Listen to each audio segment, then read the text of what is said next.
Hi. Welcome to the Yaoi Shelf. Grab a seat and relax. Carola was very excited. We're in a new studio, peek behind the curtain. Uh, and usually Carola doesn't always get a countdown. Just one day, just it switches from Yeah, it just recording to switches. not recording. Now I also Uh, have this like cloud uploading percent thing that keeps changing. The hell is that? I have no idea. Oh, I'm just here okay. to look good. Okay. So welcome to our new studio. Welcome to the podcast. Uh, Ignore my upstairs neighbors who I feel like have an infinitesimal amount of children. Are they Mormon? I don't think so. I've never actually looked at them. Because I am normal hermit and don't leave my apartment. As a Scandinavian, I get this. We don't talk to our neighbors. So hey, it's Pride. You have a pride crown on. I do have a Pride You crown on. do. I do. Um, Happy Pride, everyone. Happy Pride. Despite the current goings on in the US, it is still Pride and they can't take that from us. I have never felt as exhausted during Pride as I am this year. Like, we were one day in, and I was just, I can't do this anymore. Like, the amount, and I mean, compared to the US, this is nothing, but like the amount of BS in Norwegian newspapers and social Mhm. media this year is insane. Yeah, I can't. Like, can we just, no. I can't do this. I am so tired. So if you are following me on social media and I haven't been posting a lot about Pride, it's because I have reached a level of gay exhaustion that I have not seen before. If you follow me on my personal Twitter, I've just stopped using Twitter. Yeah, me too. Um, But then I've just stopped using anything. So so happy Pride. I think, during this time of reflection and action, I think it's time to discuss something that we have regularly gotten comments about. hmm. Um, I said this last season and it holds true for this season. This is necessary conversations. Yeah. And we've been asked about this topic. We've talked about this topic in other episodes. Hmm. But I think it's time to finally give it the full episode treatment in which we will be here for 2 hours. Yep. Sounds about right. I mean, what are we gonna do? Are we just gonna like willy nilly change the subject at last minute? Like, let's not do this after all. Let's just. Could you imagine if I if I did a switcher, if I pulled a If you did that, if you were like, you know what, I don't want to talk about this topic after all today, we're switching, I would just hijack the episode and we would do Cells United Part 2. But yeah, no. We are here to talk about real person fan fiction, or RPF. Ooh. Pearl and I have both talked about our experiences with RPF, Or at lack least a thereof. little bit. Yeah, or lack thereof. I mean, we're not unfamiliar with it, neither of us, like. We're not unfamiliar, but I recognize in covering this topic that we might not be the best to discuss it from a super flattering level. I think I would definitely seek out other sources. Like, don't let this be your compendium about this topic. Because I think Curl and I, again, being very much influenced by older fandom, may not always have the nicest things to say about Yeah. RPF. Just, again, very much influenced by past experience. Yeah, though I will say I did spend all day today reading some articles that again I will provide in the Discord at least. So I do have a better understanding now of like the more positive aspects, or like maybe not, maybe positive isn't the right word, but like from reading research on this, Hmm. and there isn't a lot of research actually that has been done. Like every single article I've read basically starts with the academic lamenting the fact that there's so little research on RPF, Hmm. and in particular with the angle that they are approaching it with. So there Hmm. isn't a lot, but it gave me a framework to like to see the broader picture. I think that was interesting. So I will try I will try to play a little devil's advocate Yeah, when talking about aspects of the fan experience. But yeah, we definitely came from a time where yeah. where shit was wild, Yeah, but at the same time, we also exist in a time where that shit's is, wild. yeah. So I think this is definitely a great Yeah, time to talk about it. it feels very necessary because one thing I've learned about this year is that everything old is new. Apparently, So it's amazing that we're going to be talking about things that I was concerned about in 2016. and in 2006. Carola immediately knows what I'm talking about, and she's mad at me Uh, this is gonna be. because We're it gonna have a never field. ends. Yeah, it never It never ends. ends. Oh my Uh, god. so to the uninitiated, RPF or real person fiction is fan fiction or fan works created around usually a Yume ship, like a real person as original character, Mm. and a real person, be it a online celebrity, an actor, a musician, or it could be two real human beings together. Um, I think Kurl and I both have more experience in the two real human beings together. Oh yeah. That I I've said this before. I come from Visual K. you do. Yeah, that is all Well, I'm going to say on that matter, actually. For and now. I think we'll go ahead and skip the pretense and let's just go into our own experiences with real person fiction. Let's just pull back. Sure. Because as I have found out, or yeah, I Hmm. mean, I found out, I mean, I've been reading these articles, Yeah. and again, they call back to, they have to give some backstory, a little Hmm. backdrop, basically what we are about to skip. But real person fiction is not a new thing. It It's didn't not. start with your K-pop idols. It It didn't did start not. with my Visual K band members. It didn't start with the Supernatural cast, okay?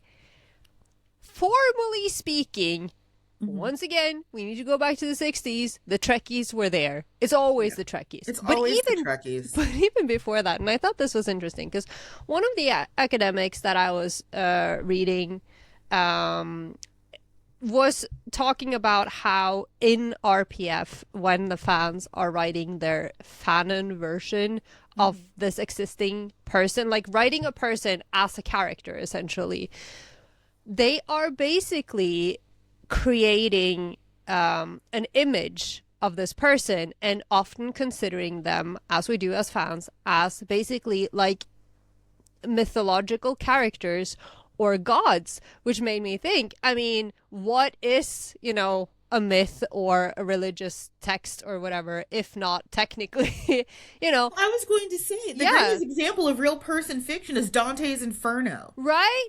Which is also like the OG fanfic. Right, like the entire Divine Comedy is Mhm. just Dante Alighieri being a self-insert Mary Sue so he can meet his senpai Virgil. Yeah, and like when people were creating myths, say that Achilles was a real person. The version of Achilles that exists in mythology isn't necessarily what that person was like in real life, but Mhm. this is the like everyone got together in their little fandom and headcanoned the Achilles of the Odyssey, right? 100%. We compared this to like I think it was in our Patreon episode, like the Council of Nicaea. I've been using a lot of Yeah. theology references because I've been reading the Apocrypha. But like, yeah, everyone in their fandom kind of comes together and builds a version of this person Mm-hmm. that is mostly real. I think talking about them mythologically is going to be very, very important and help Mm. explain some of our icks with it. Um, so our experience with real person fan fiction, as many of you know, I also have to consider that this could be someone's first episode. If it is, hello, how did you find us? Good lord. You sure you want to start here? Where can we send them, Corolla? What's a good episode to start? um yeah. You know Thank what? you. This one is as good as any. Welcome to the show. You know Let's what? I'm just lying. jump Any in. episode with Dr. Thomas is a good episode to Yeah, start. actually. And Dr. Thomas has done a lot of work in this space considering idol Hmm. shipping. Hmm. So like maybe go follow him. We just brought him on last month, so we didn't Hmm. want to like Yeah, we can't burden him. Um, No. so I came up with fan fiction in the early 2000s. Hmm. I cut my teeth on a little site called Quizzilla. Good lord. Again, I am just forever stunned at the fact that you guys were out there just like exploiting that quiz site to write your insane fix. Like that's because again, I came from GeoCities and Angel Yes. Fire and found the love of my life in LiveJournal, and then Yes. LiveJournal went through some things and then it Mhm. kind of died. I mean, it's still there, but it doesn't work properly. So Mhm. now I am homeless. Basically, that's how I feel. You also don't write fanfic anymore. You're an actual novelist. Yeah, well, I I write fanfics about my own characters because someone's got to do it. I No, hope that was audible. I heard But good. it. So, Quizzilla was known for a bunch of things. One being the most deranged website you could ever find, and two being one of the major hubs for a very specific subset of real person fiction, which was your American emo bands. I just read an article on that. Yes, yes. If you wanted Panic at the Disco fanfic, Quizzilla. You wanted My Chemical Romance between the two ways, Quizzilla. If you wanted Fallout Boy, Quizzilla. I didn't go there. I was absolutely subjected to and mildly uh, engaging in band slash in my Mm-hmm. own corners of the internet, Mm-hmm. but not with the Western emo bands. And today was the day. Like that's the thing, right? When you're fluent in fandom language, so like Mm-hmm. even though I didn't go there, when I saw the tag Pete backspace button. I knew what that meant and I knew what that referred to. Luckily, I know about Pete from Fallout Boy because I watched that one weird arc of One Tree Hill where Pete from Fallout Boy was continuously referred to as such. I love that that's your reference for Yeah, that's him. my reference. You you're so normal, Corolla. No, but that's not even it. It's just, do you know how many people approach me thinking that these are the bands I listen to? And I'm over here like, I've heard like two MCR songs and like one Fallout Boy song, maybe. I didn't go there. I went there. I I went stopped, there. I've been listening to Japanese music since 2005, so I don't know anything. I was doing both. Yeah, I don't know. I just fell off. I fell I off with just, American television, but I was listening to American music still. I feel like I could be wrong. I do have a girlfriend who listens to a lot of like early 2000s emo bands, I so know. I've heard some things without knowing what it is. But when I say that the one Fall Out Boy song I can identify is Phoenix. And wait, is it even called Phoenix? Rise Like a Phoenix? What the hell is whatever.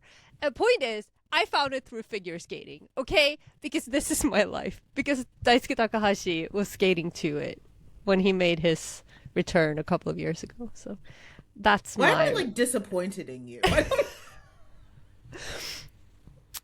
I don't even know what it's. Wait, what is it called though? Why Is is it? that the feeling that why am I like disappointed? I don't understand why you're like. What do you? You should know this by now.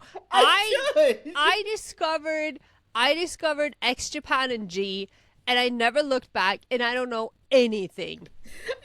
Like I don't know why I'm like shook to my core. I know you. Yeah, But I went there. I was yeah. listening to Green Day and Fall Out Boy and My Chemical Romance and Panic at the Disco. And there was something in my like 12 to 14-year-old brain who read it like once or twice out of curiosity and something just viscerally didn't stick. Mm, I didn't I had an ick and I couldn't explain it. I didn't have the language to explain it at, 14 years old. There was just something about it that I didn't like. yeah. And I found myself in other fandoms with real people that produced a decent amount of fan fiction that until pretty recently I didn't really have a language to understand why I didn't like it. I just knew that I didn't like it. So as I've mentioned before, I've been in lots of fandoms that have a good amount of real person fiction. Um, Super Hawk. I can That is. never. It's like you can mention any kind of like subgenre of fandom, and Super Hulock has it. Like it's there. You like. That's what we should do for our birthday is a Super Hulock We've special. already decided. You cannot make me. Like if you wanna, why do you keep trying to subject me to things that I don't know anything about for my Get birthday? good, Corolla. Why weren't you paying attention? Watching any of those Western Go shows? read one of your fancy articles about it. Leave Okay. me alone. Okay. Wow. The heart wants what the heart wants, and I wanted to yell. Well, I did notice that they've added Supernatural to I think HBO here, so I guess I can like ditch everything in my life and all of my responsibilities pre Totocon and just like try to binge Supernatural before our birthdays.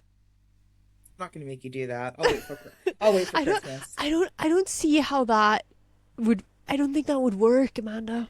It it There aren't would. I there aren't enough hours in the day. In the words of every semi I've ever written, I'll make it fit. You know. Okay, no, it's fine. I'll just sacrifice everything else in my life, and yeah, Your wife will understand. She knows me. yeah. Um, She's not gonna be happy about it.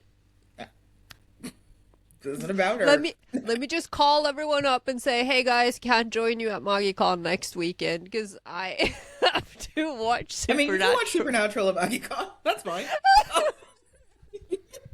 Just me like invading my friend's house and being like, turn on the TV. I have to watch 5 episodes of Supernatural tonight. I found myself, pretty organically in a lot of these spaces. Yeah. I used to be a big, like, Jackass and Bam Margera fan. Oh, I remember we talked about this. We did talk about this. The We did it. horrifying amount of, like, Bam Margera fanfic. We did a little deep dive. We did. So I just kept finding myself in these fandoms. And I think, at least for me, a couple of things shifted. One, my attraction to real people in that way started to wane. Mm. I think around the time that I started gaining a language as to why I didn't like real person fiction, I was, gaining consciousness myself. I was concerned about privacy and ethics and things like that. And I was also just I think this was around the time where we first started getting like major cancelings of actors and actresses. So I was also worried about perception and things like that. So just I finally got a language to understand why I didn't like real person fiction. A lot of it comes down to privacy and ethics. Spoiler Yeah. alert. As I get older, I think I understand the appeal, Mm. and I have places even with me in fandom where that line blurs. But if it ever goes too far to one side, Mm. I get viscerally uncomfortable again. Yeah. Yeah. No, I get that. So we'll talk about the places where some of that line blurs. Um, but yeah, that's kind of always been my experience with little person fiction. Because like, even though I like, like musical fanfic, like I wrote a really really long American Idiot based fan fiction. Mm. It was never with like Billy Joe Armstrong and Trey Cool and everything like that. It was with original characters Yeah. based on the characters of the American Idiot album because I was well adjusted and normal. I think, growing up in the American Idiot era and beyond, there's no way you're going to be well adjusted and normal. That's why that album exists. Which, is an album, well, I've listened to some of the songs, okay? I'm familiar with American Idiot and I do love it a lot because, and why does it continue to be so relevant? I'm so tired. But yeah, I listened no. to American Idiot like recently and I was like, none of these feelings have changed. Yeah, it's actually worse now. Yeah, it's actually worse somehow. Like, wow, hooray! This isn't what I wanted when I said I wanted change. This is the Billy opposite. Joel, do something. Billy, no, help us. Oh, Oh no. so that's been my experience with real person fiction. And also, again, like being one of those fandom elders, I've had to do a lot of policing Mm. of people who are into real person fiction. So I say this up front to hopefully help you guys understand why some of my opinions may be as firm as they are. We got accused of in the last episode being old, bitter, and gatekeeping, which We are. We are. But there but are reasons for yeah. it. So I Like, provide this context so that when you get into like the hour and a half mark and I'm still being old and bitter, that's why. yeah. Carola, do you want to explain some of your history? Yes, I can try. It's not You can try. because it's complicated, and I'm gonna try to do it without jumping ahead to too many of our other points. But I think, especially for me, it was a very easy trap to kind of fall into because, again, I discovered Visual K. At the You point did. where I discovered Visual K is literally I'm at my early peak Fujo Mm-hmm. moment. Like I've just Mm-hmm. discovered BL and I'm Mm-hmm. like I'm just ravenous. I'm eating everything. Like, and there isn't a lot. Like Mm-hmm. that's the thing though. Like there wasn't a lot of manga that was being published. I was reading fanfic. I was reading translated dojin, but then, this is like 2005, Mm-hmm. So what I have access to isn't all that much. And then I fell down a rabbit hole, which again, I discovered my musical god when I was searching for yaoi videos, and I accidentally found one of his performances. And my life changed forever. So my relationship to my musicians is directly connected to my longing of seeing men kiss. So I was looking for fictional men kissing, and then I got real men dry humping each other on stage, and I was like, this is the best thing I have ever seen, and my brain chemistry altered immediately.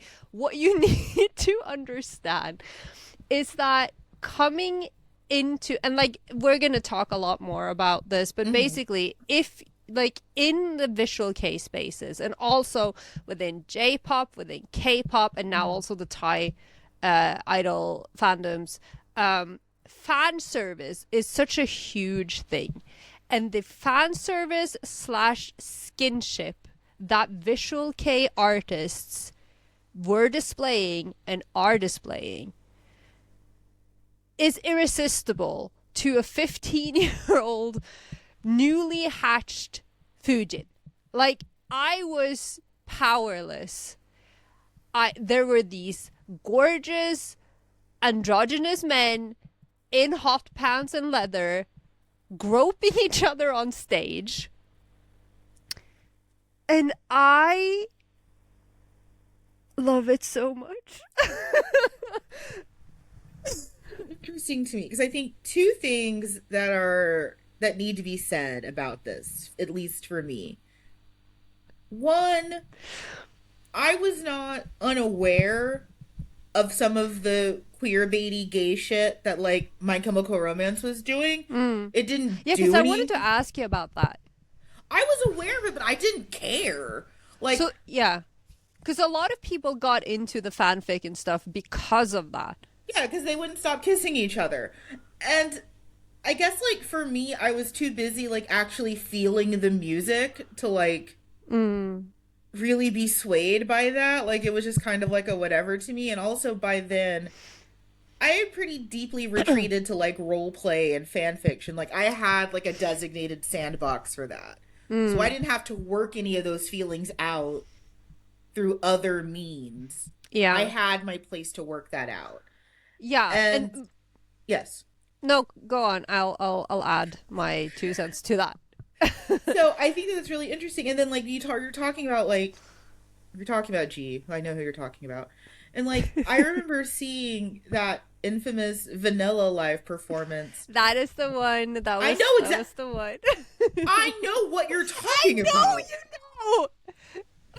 But see, Sorry. I saw that when I was in college. I'm fine. I saw that in college. Oh my god. So it wasn't that I wasn't moved by hot pants and groping and everything like that. It was, I guess by that point, I could tell, like, oh, they're doing a fan service. Like, it didn't really connect to me that, like, this was real. I'm using scare quotes.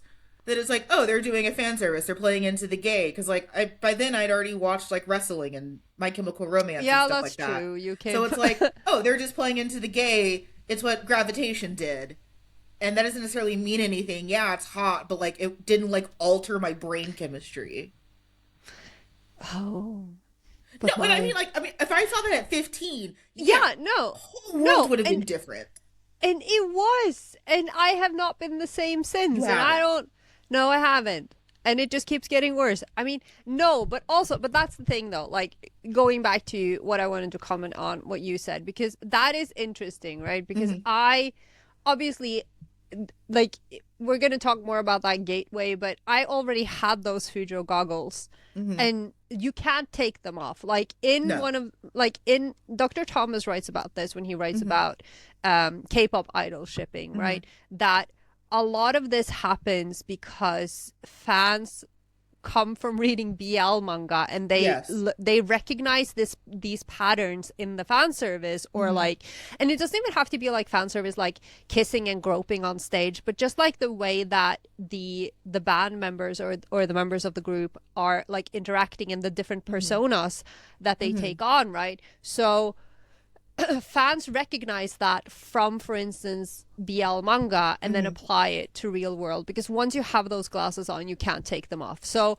and here Yeah. I am getting served this buffet of like, I understand that it's fan service, but of course Hmm. then, then I started hanging out in like fan spaces where Hmm. where people were writing and Hmm. sharing what was then called band slash, like, Yeah. um, and as a side note, I just recently found out that, because, band slash, some people call it RPS, real person slash. Hmm. And that's actually still banned on fanfiction.net. Not which I surprised. thought was interesting. But yeah, so I did have like a brief moment where I dipped into it and I was like reading some fic and even like dabbling in like mostly crack, because you know what it's like when you're watching. I was watching everything, and I still am, you know, Hmm. like the concerts and the behind the scenes and the banter and the Hmm. variety shows and all of the things. And you get this idea of who this person or these people are. Hmm. And I used to watch these things with my friend, and we would like banter between us. And so we kind of like, we had this headcanon that, you know, oh, this band dude is like this, you know, and this guy is like that. And we would like write short little snippets for each other. So in that sense I was kind of dabbling. But I did go down the rabbit hole. I did read some, and I did and I did like write very little. I shared very little of it. And then I had to go through a whole period where I was ashamed of this because, like you, I stumbled as I started thinking about the ethics and, you know, and also like it didn't feel. I don't know. I think for me it's a little like half and half. And when you know when we get into the part where I get to talk about my like TBL people, I will elaborate on this. But basically, I think on one hand, unlike fictional characters, I always felt like with fictional characters, you can mold them as you Yeah. want, right? Even though there's like an, you know, this character is like this fundamentally Hmm. consists of these bits, and you kind of have to include them for this to still be that character. For a real life person, you it didn't feel right to me. Like, yeah, I want to see these two guys kiss or even more than that, but I don't feel right putting words in their mouth. I don't feel comfortable. And I think that was like half of it. The other half is the fact that but I know that this isn't real. Like I mean, I absolutely think and know for that matter through sources about certain people who have been in or like who, you know, I'm not saying all visual K dudes are gay for instance, but I like there are some people in, you know, who have, you know, whatever. um I can't say anything. And this is not just me being the Lulu, by the way, but like I just, yeah, no, but like we don't know. And even if, you know, even if two people come out and say, hey, you know, when we did this we actually were in a relationship, you still don't know what they are like in private. And I didn't feel comfortable trying to dictate experiences that they supposedly had and like the feelings Right. that they supposedly had. But also Right. just because like even if they are, you know, queer for real and they are in a relationship for real, what I am conjuring up in my twisted little mind is not real. Whereas if I Yeah. do this with fictional characters, I can say that it's real. It's not canon, but it's, you know, but they're my little puppets, my little toys. I can play with them. I think that's such a good place to hang on to. I do want to mention two small additions to that. You mentioned the Fujo glasses and that they never come off once they're on. By the time I was getting into like fan fiction, like so I mentioned that, you know, 13, 14, maybe 12 at the Yeah. youngest. I didn't have Fujo glasses yet. I didn't when I was 12, but that quickly changed. So I missed that formative time period to, you know, ingratiate myself into that. And then also, one thing I wanted to mention is that fiction versus reality thing. And we'll talk Yeah. more about this when we talk about ethics. One of the big things I remember about like My Chemical Romance fan fiction was the incest aspect of it. And while I have no qualms about fictional incest, something I've said on the internet with my whole chest, even at 14, I had serious qualms with saying, oh, even if they're making play on stage, this feels like a barrier that shouldn't be crossed by people that aren't them. See, this is why I am more rotten than you. Because no, but with that said, I also want to like add a disclaimer that I was very old when I found out there were two Gerards. or like that they were. Yeah, I didn't know. Um, of course I didn't know because I don't know this band. Contrary to what people keep telling me, I don't know them. Okay, but unfortunately, I had to live through, and I mentioned this before on this Hmm. podcast. I am European, and I had to live through Tokyo Hotel, which I Yes, you did. also know nothing about, apart from how much I hated the fandom and I didn't like them. Right. And it was very similar because they were twins, Hmm. and and it's kind of like, yeah, and we will get into the ethics of it later, but yeah, no, I can definitely see the appeal, but I also feel gross about, like, I wouldn't say it so they saw it. Let me leave it at that. Like, Yeah, I think those are important things to mention, at least for me, is like I didn't have Fujo goggles at the time. So like that stuff didn't really do a lot for me. I was definitely like a hardcore like Yume shipper. Like I wanted to be with the fictional character. I hadn't gone gay yet. I've never been there. I I I I just still I skipped that step. I was I still have a lot of Yume shipping in me, but like it's different now that I'm close to 40. But yeah, like I always started as a Yume shipper. I wanted to be mm. with the fictional character or a version of me, Do you insert. think that, Yes. I'm going to ask you a really cursed question. Do you think that if you were younger, you would partake in the "my mom sold me to One Direction" type fic? So Corolla, you know my actual mother, right? I As in mean, I I've don't told know you her. about her. Yes, I don't know her personally. So would I have participated? No, because it would have felt too close to home. Yeah, okay, fair. I'm sorry for asking you that. It was just her death anniversary too. I'm gonna make you feel extra Oh my shitty about this. god. I'm sorry. See this again. Again, this entire podcast out of context is literally just me being this horrible person to you. Death anniversary was last week. I'm gonna make you Amanda, feel I'm extra shitty about this. sorry. Yeah. So knowing my actual mom and what she did, I probably wouldn't engage with that because it would feel too close to home. Okay, maybe I didn't mean it literally. Maybe it would have been more like my aunties sold me to One Um, Direction. when I participate in that, no, I don't think so. Because also you have to keep in mind, my aunties were very anti me being emo and punk. Mm. So like that setup is too fictional. Like Mm. that's too Like, far that's the out. problem. The problem isn't you being with one of the emos, it's the fact that your aunts were the ones Yeah, it selling. isn't the Yeah. fact that I wanted to date Bam Margera when I was like 17. That isn't the issue. It's that my aunts would never approve of this. Good point. And in Yeah. hindsight, rightfully so, I shouldn't want to date Bam Margera at 17. No. No. But yeah, I was always a Yume shipper, or at least like an OC Yume shipper. Like it was never Hmm. me. It was a character that was like Yeah. specifically designed to be as close to me as possible, but also incredibly designed for this character in this specific series in this scenario. We're not talking about Yume shipping, but if you want to, we can. And we probably will, because again, this the season, Mhm. ongoing seasons even.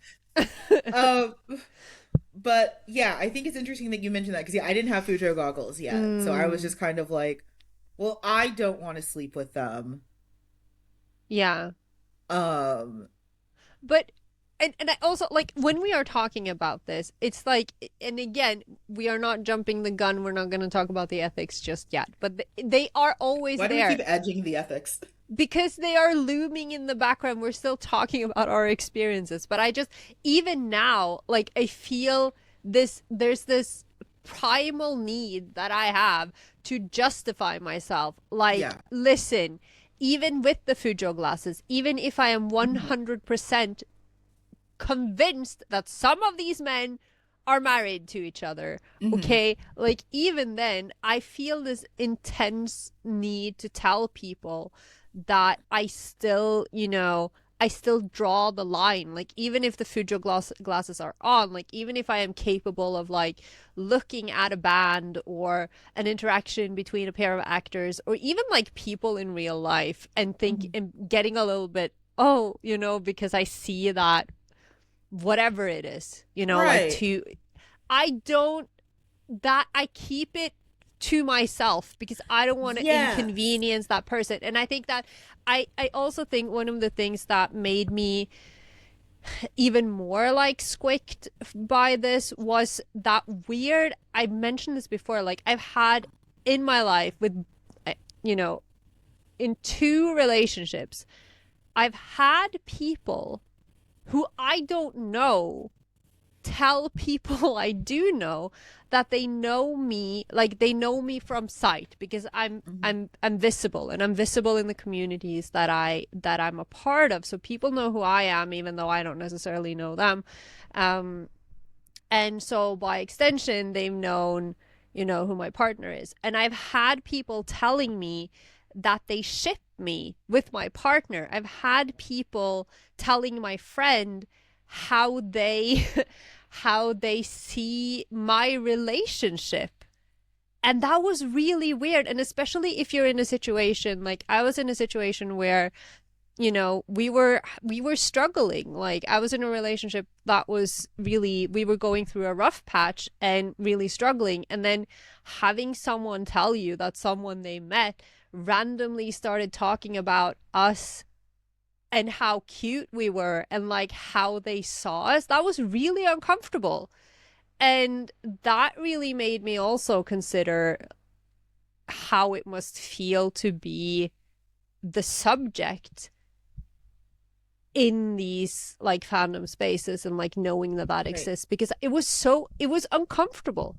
Well, and I remember we talked about this. I think it was pretty early into you joining the show of acknowledging like our nascent position as public figures. Mm. And I remember like blurting it out. It felt like something out of a BL where it's like we both just ended up saying one day like please don't ship us. And like Yeah. I know we half meant it as a joke, but we also desperately didn't. I'm gonna put, so I don't forget them, I'm putting them in the No. outline. We Don't. have to talk about No, this. you don't. We Yes, I can do. entirely. We could No, talk about Destiel all day. I we will don't also go talk here. about that. I No. also don't go here, but I have friends who did. I don't I don't go to that particular school and I don't want to go there. No, but Um, I saw a video that not a tackled it, video. so I thought it was Not interesting. not a video. Not a video. Oh no. But I remember us saying that and like even though we banter and we joke about it, yeah, if I was ever on AO3 and saw the Yaoi Shelf fanfic, I'd go into the woods. I would climb Blood Mountain and wait for death. Okay, no, I'm not gonna say that. I was about to say not Blood Mountain, Amanda. It's supposed to be a happy Our place. honeymoon spot. Blood Mountain is not a happy place. It's not like again, like we joke like, oh, Blood Mountain's our honeymoon spot. Oh, this is my wife. This is my pod husband. Like we joke about all that stuff. But if anyone were to ever take that literally and Yeah. like do a dojin of me and Corolla, we'd both crawl out of our skins.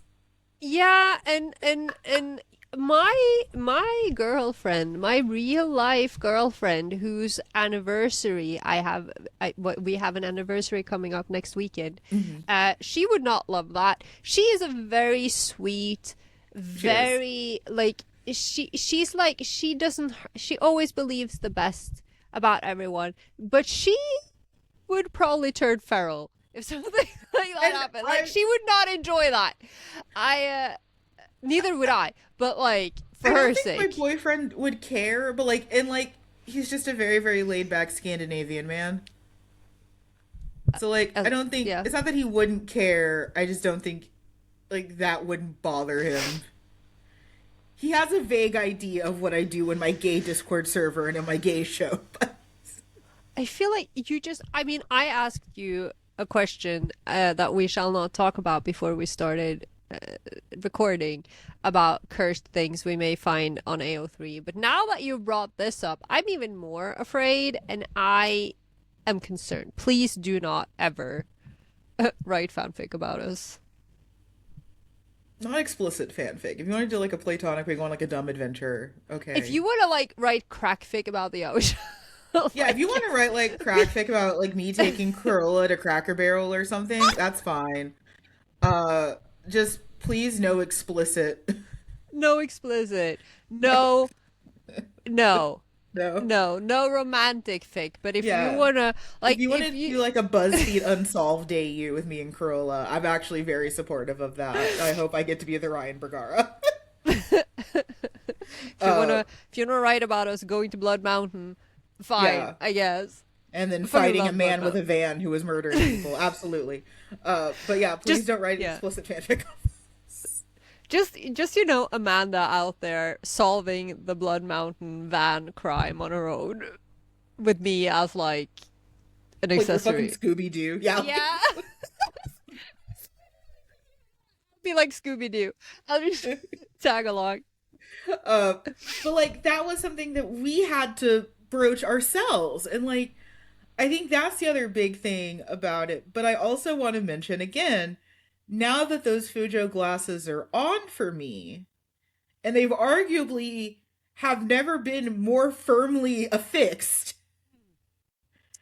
I can't Uh, imagine why you would want to just immerse yourself in in the Fujo world instead of. right. Well, and as I find myself kind of getting back into some live action properties, because I went through a very very long time where I wasn't watching anything that wasn't Yeah, no, animated. and I was gonna say, at the top of the show when you were talking about Hmm. your experience, because we've talked about this and your aversion to live action things, and in particular like Hmm. that aspect of it, like one of your blind spots. So, Hmm.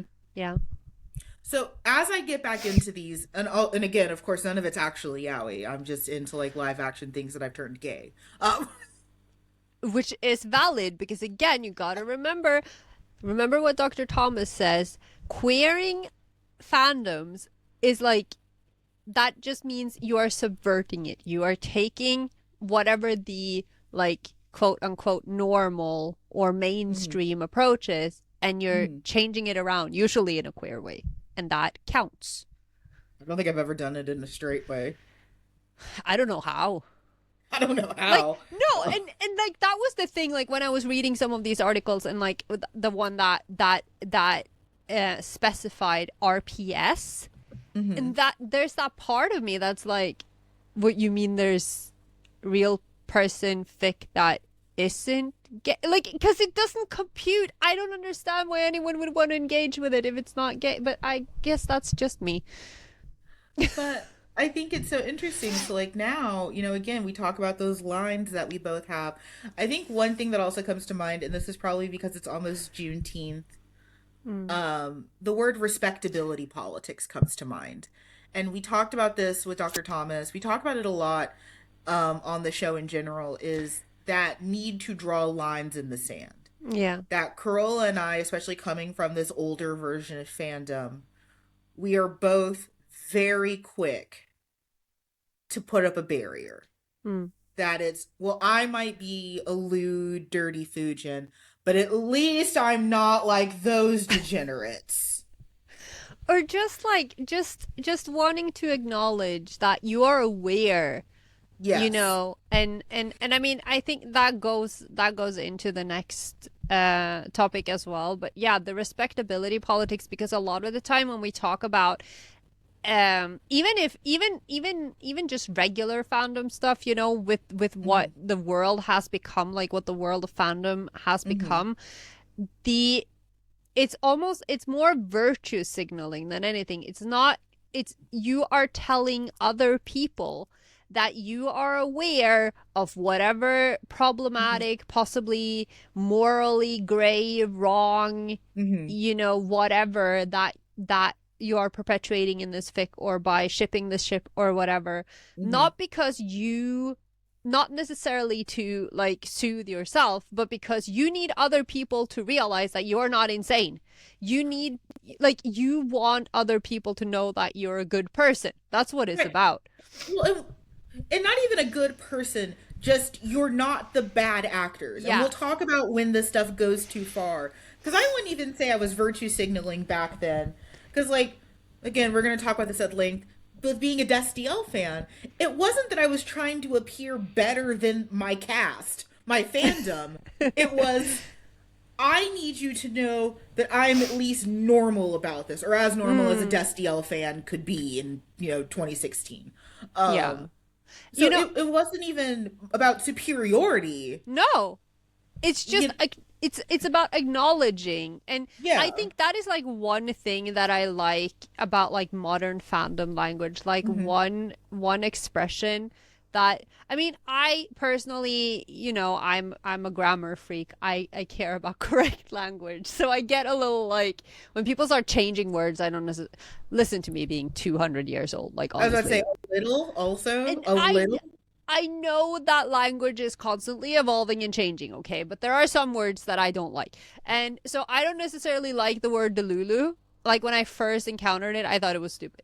But I do like this idea of, fans referring to themselves as delusional as a way Hmm. of like this self deprecating, like, I am aware, I am self aware. Right. And then, that kind of like that joking, may all your delulus become trululu, just like, because Right. we are aware. It's a way of telling the others that, I may be this weird person with these Fujo glasses that Hmm. sees these things, but also I am aware that this is my fantasy. I Hmm. don't actually believe this stuff. See, I think my favorite version of that is sometimes being Delulu is the Solulu. Yeah. Like, in times that are this hard, Yeah. with the world the way it is, sometimes it's okay to indulge in a little delusion. Yeah. Um, so okay, we've been edging ethics for an hour. I love edging ethics. It's my favorite It's sexual my pastime. favorite thing. It's like Also, badly sidebar. hidden kink, edging morality. Also, sidebar. If you write edging in a fic and it's two paragraphs, you don't know what edging means. I want to suffer. I follow some fic writers who are so good at it, and then they will literally, sometimes they go too far because I have had people who are edging, and then it's For the end of the pages. yeah, and then it's the end of the chapter. You have to wait till the next chapter. I'm like, my guy, I what also the include fuck? myself in this because I'll say I'll write edging and I get impatient. It's like, oh my god, just fuck. Yeah, no, but I'm blaming that on the characters. Because I'll be like, I don't know. He got impatient. He just wanted to Yeah. put it in. Leave me You know alone. what? That's fair because I have gone into scenes fully like, oh yeah, we're gonna edge the fuck out of this character, and then it's like, nope, they already came. Damn it. Okay, but the solution to this, okay? I got you. You just Okay. write it, and then you go back, and then you just fill in a couple more paragraphs of edging between the two things you already wrote. This is my solution. This is how This is you fix this it. is our Don't worry. non-mandatory writers talk. We haven't talked about us being writers yet this season. No, no, we're gonna have to do that. Does We anyone have are. anything you want us to talk about in regards to our writing? We will Yeah. begrudgingly do it while also wanting to dig our heads into the sand at the same time. No, we will preen at it because we're both egoists. And we We love answering Please ask me about what song the title of my fic comes from. I can Yeah, guarantee you it's a song lyric.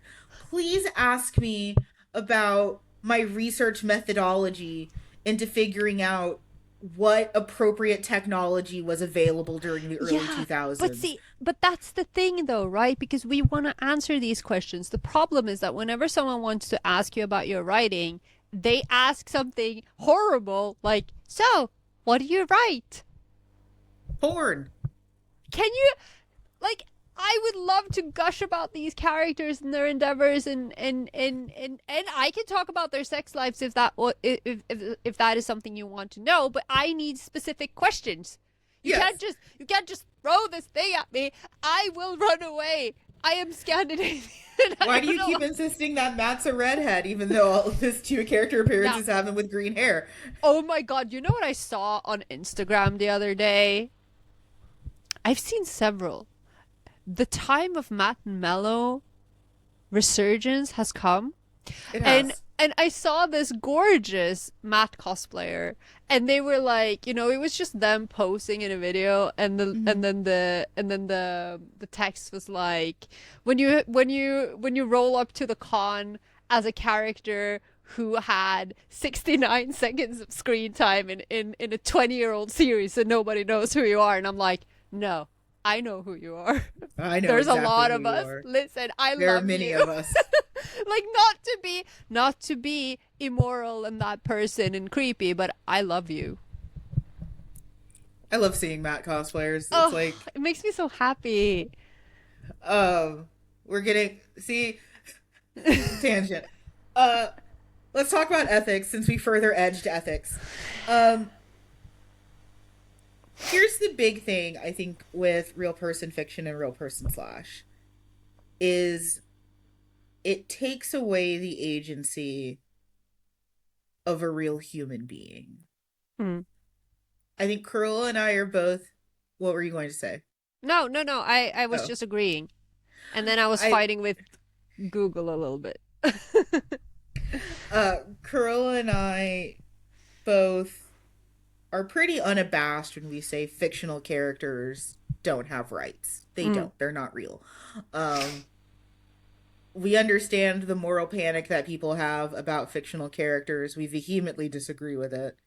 Fictional characters aren't real, and thus you can throw them into a box filled with knives and shake the box really, really hard. Now, when you say a box filled with knives, I meant actual knives, but now I'm thinking about knives. I just pictured like a box full of knives, the character, multiple, and I got a little excited, but I'm thinking about that now. But I originally did mean just a box full of blades. yeah, no, that was for a split second. That was what I thought you meant, but then my brain just completely derailed because the other knives were more tempting. I was so normal. There was no way that my aunts could have ever have guessed that this would be what I've become. Oh my god. I was so normal looking at that scrawny murderer and being like husband material. I don't see anything wrong with that. What do you mean? um, so we're pretty unabashed at doing stuff like that to fictional characters because they're not real. They're not real.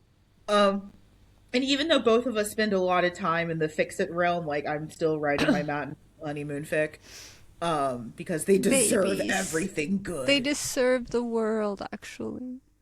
Um, you know, we have less qualms about harm done to drawings, especially us. We have very qualms. I listen. I had to live. Okay, I had to live through the murder Uki Olympics. Okay, and it was painful. But I'm not. you casted a vote every Yeah, time. I'm not You never saying abstained. no, and like I wasn't allowed to abstain actually. But I'm not saying it doesn't hurt. But unfortunately, I am also a person who really enjoys suffering in that sense, give me my Fictional suffering, angst, yeah. give me my poor suffering gay boys. I love them. Mhm. Yeah, you love Kazutiki no Uta. Of course you Ugh, love. You love the Heart of OG Tama. Of the course you. OG sad boys of BL. Also, again, no, Heart of Tama is especially painful for me just because of what I had to go through to finally get my hands on that book. Jesus Christ Like, of alive. course you like that. That's what raised you. That's the foul dust that made you. I The know. worst part is it was that I didn't actually get my hands on these like classics until much later. But that's a good point actually. Just as a side note, we are not edging the ethics further. Lest we forget that when I was talking about how this is not a new phenomenon, Hmm. you mentioned Kazutoki no Uta and Heart of Toma, and who was the prime source of, like, every bishonen you have ever seen, okay? The boys from Kazutoki no Uta, Heart of Toma, Rose of Versailles, Griffith from Berserk, okay? They're all based on the same person, and it's a Swedish boy named Björn Andresen who became a superstar in Japan, particularly after he starred in Death in Venice. And even though he wasn't necessarily depicted in fiction as a real person, he is the poster boy for the sad, pretty bishonen gay boy of today, and it ruined his life, okay? It that Ethics. Yeah, correct. Oh, How not to be a fan, by the way. so I think the ethics issue that comes down to it for both of us when it comes to real person fiction is one,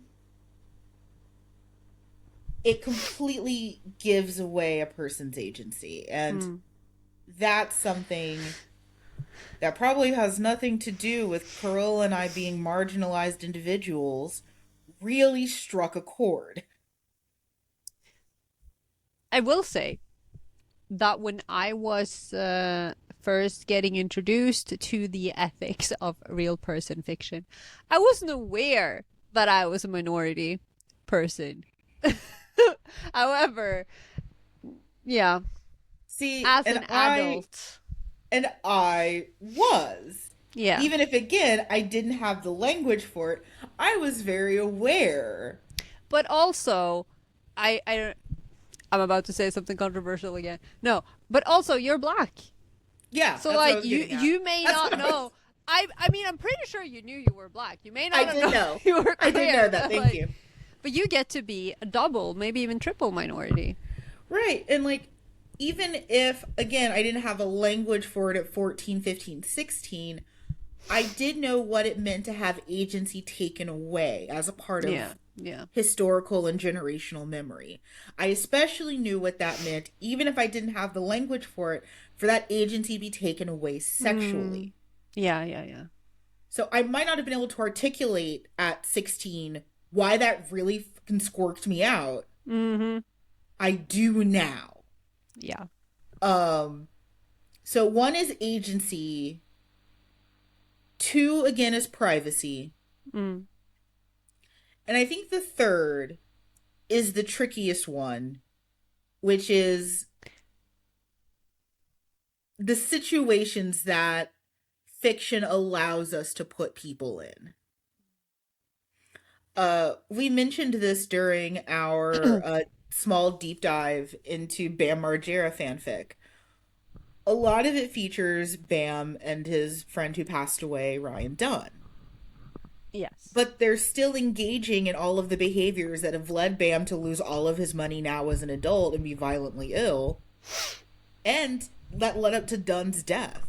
A lot of it is almost like misery porn, where it's them overdosing together, or Yeah. doing copious amounts of drugs and alcohol together, or self harming together.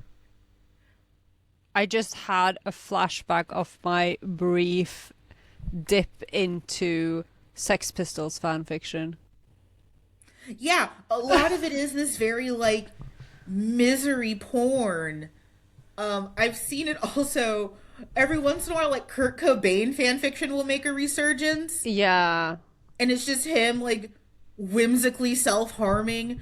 There's a lot of actions that are taken specifically in these fan fictions beyond the sexualization that is Yeah.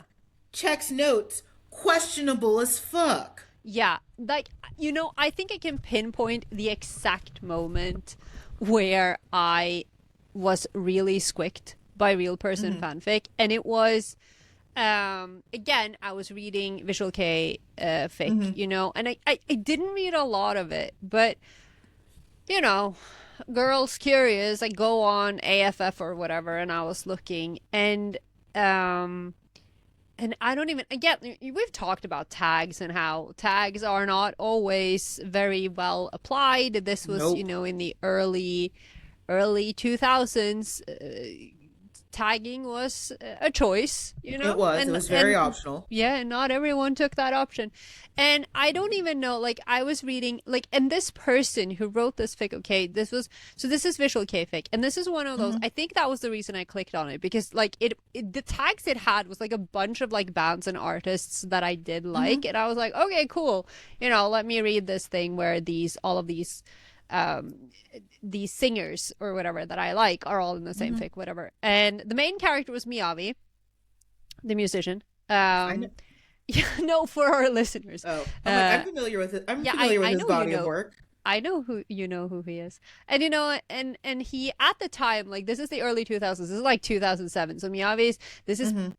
actually, it must have been before 2007, because this is pre the neo-visualism era when he had the braids and the Yeah. baseball cap that was braided into his hair. Very strange era. I was never a big fan of that look, but he was like, he's young and absolutely stunning, okay? Like he was so cute in the early 2000s with his hair and Hmm. his tattoos and his makeup and everything. And he's like the twink baby of the visual K fandoms in many ways, and so he's Hmm. the main character. I don't really remember a lot. I just remember him watching TV, and then G and Ayumi Hamasaki was on TV, and he was like the author's voice shining through. Like clearly the author didn't like them very much, so Miyavi didn't like them very much, and then he was really sad for some reason, so there was some self-harm, and then he ends up being sexually assaulted by another visual K artist.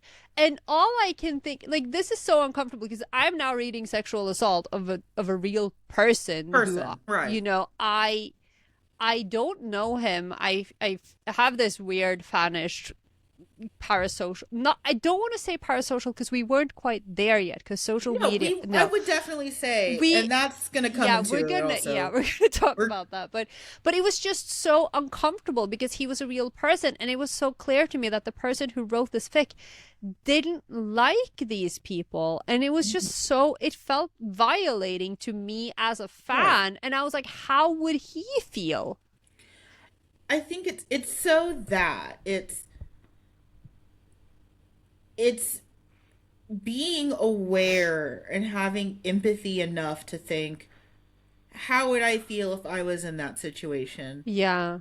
And I think a lot of real person fic, I think I excuse a lot of behavior of the young ones, the younglings when they were doing it. I get that. I I don't excuse it as much now, but I understand how it's even more prevalent with the rise of parasocial relationships and social media and everything like that. Yeah. And but I also think in that era, do Hmm. you remember? I don't know how prevalent this was on your side of the internet, but I remember I kept seeing people, because there wasn't just real person fanfic, but people did Hmm. real person role play. Do you remember that? And then Yes. everyone would like choose a character, except the character Yes. is like someone from a band or an actor or whatever, Yeah. and they are role playing as them in these forums. Yeah. And that really never sat well with me. And to this day, whenever I see the words RPF, I think it's role play fan. I was like, I don't like, because that is what first comes to mind for me, because I kept seeing these in That's spaces. crazy to me because that never bothered me as much because I was, Really? well, because it felt more like performance. Mm.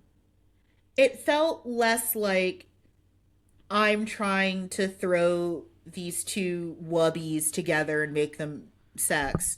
It felt more like I'm trying to get into the head of this person. Mm. But I also like I was very much like an outsider, like sitting at the edge of the ring, like eating popcorn. Like Yeah. so I didn't linger in those spaces very No, long. and neither did I, but I think that especially in some circles, I think that because you know how we headcanon characters in the Hmm. same way, people like to headcanon, and again, because with especially now that we have so much access to media of our, subjects of Mm-hmm. desire and adoration, so to speak. Mm-hmm. You know, we get an idea of who they are, at least who their stage persona is. Mm-hmm.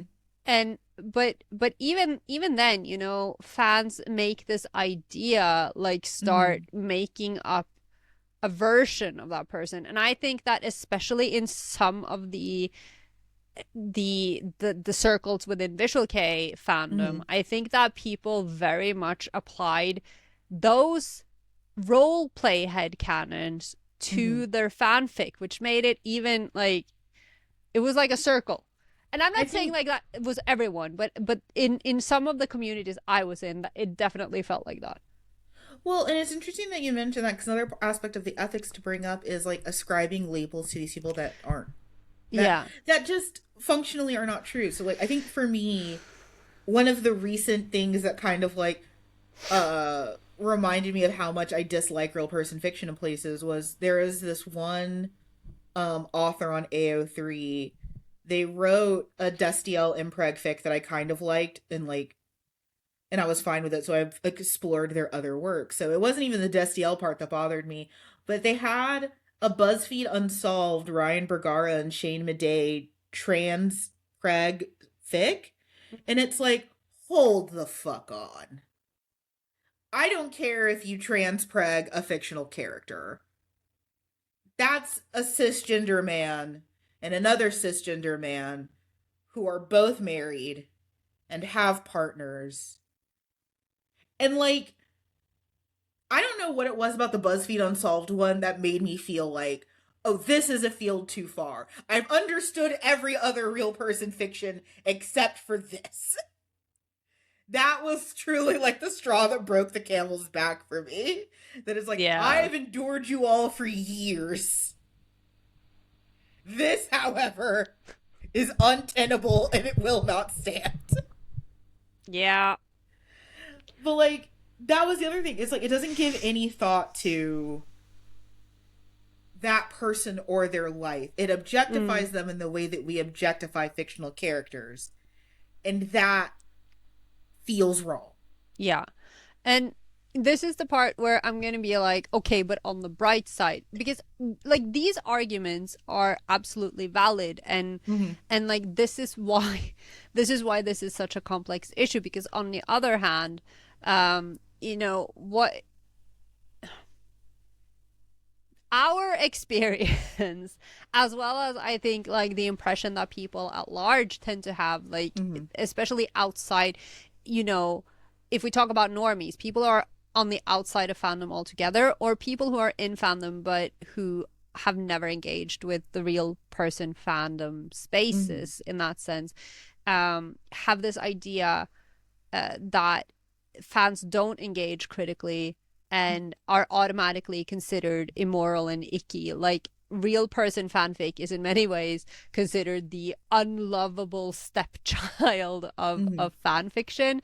But from what, you know, what I've seen personally as well, you know, maybe not back in those days, but more now, and Mm-hmm. what I've read in the research, especially Dr. Thomas has talked about this a lot with the K-pop fans, and what I've seen in the articles I read today as well, that there is a boundary. Like, first of all, most of these fans um go into this with the expectation and the philosophy that the person in question, like the ship in question, they will never see this.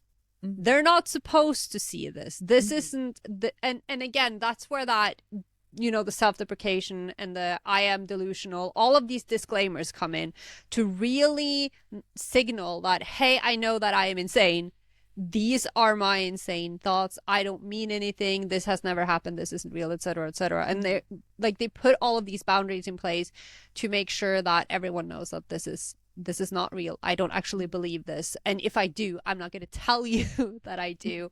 And, you know, like Dr. Thomas talked about how um, the K-pop fans, the ships, the couple ship fans in Korea, for instance, that they have these special like code words Mm-hmm. to prevent, so that the fans will know but they are putting in extra security measures to make sure that the person who's been written about doesn't actually find this. And Right. the assumption is always that these two path shall not cross and the subject Right. shall never see this, but they do sometimes. Yeah. And this is interesting. I in one of these, like, these articles are wild to me, because when I think about like real people fiction, I think about, like we've talked about, there are actors and musicians and now YouTubers, right?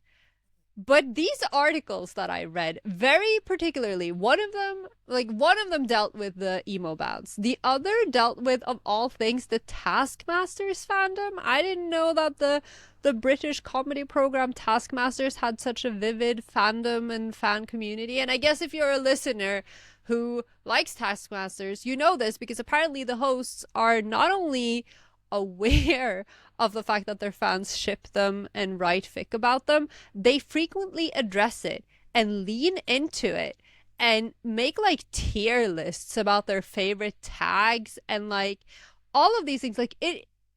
And so therefore, with, I mentioned the backspace button, Pete, there's also like tags like Alex, don't read this, and Right. but also hoping that they will. So these tags are a way of both like drawing a boundary and saying, hey, this is not for you, but also to inviting banter and play. And so when the person in question engages with this and doesn't seem bothered by it, like when they are leaning into it, for instance, then that creates more of it. Like it creates its own cycle, and it's really interesting. But of course, not everyone is necessarily comfortable with this, and that's the thing. Like, because another thing, when we talk about ethics, we've talked about that.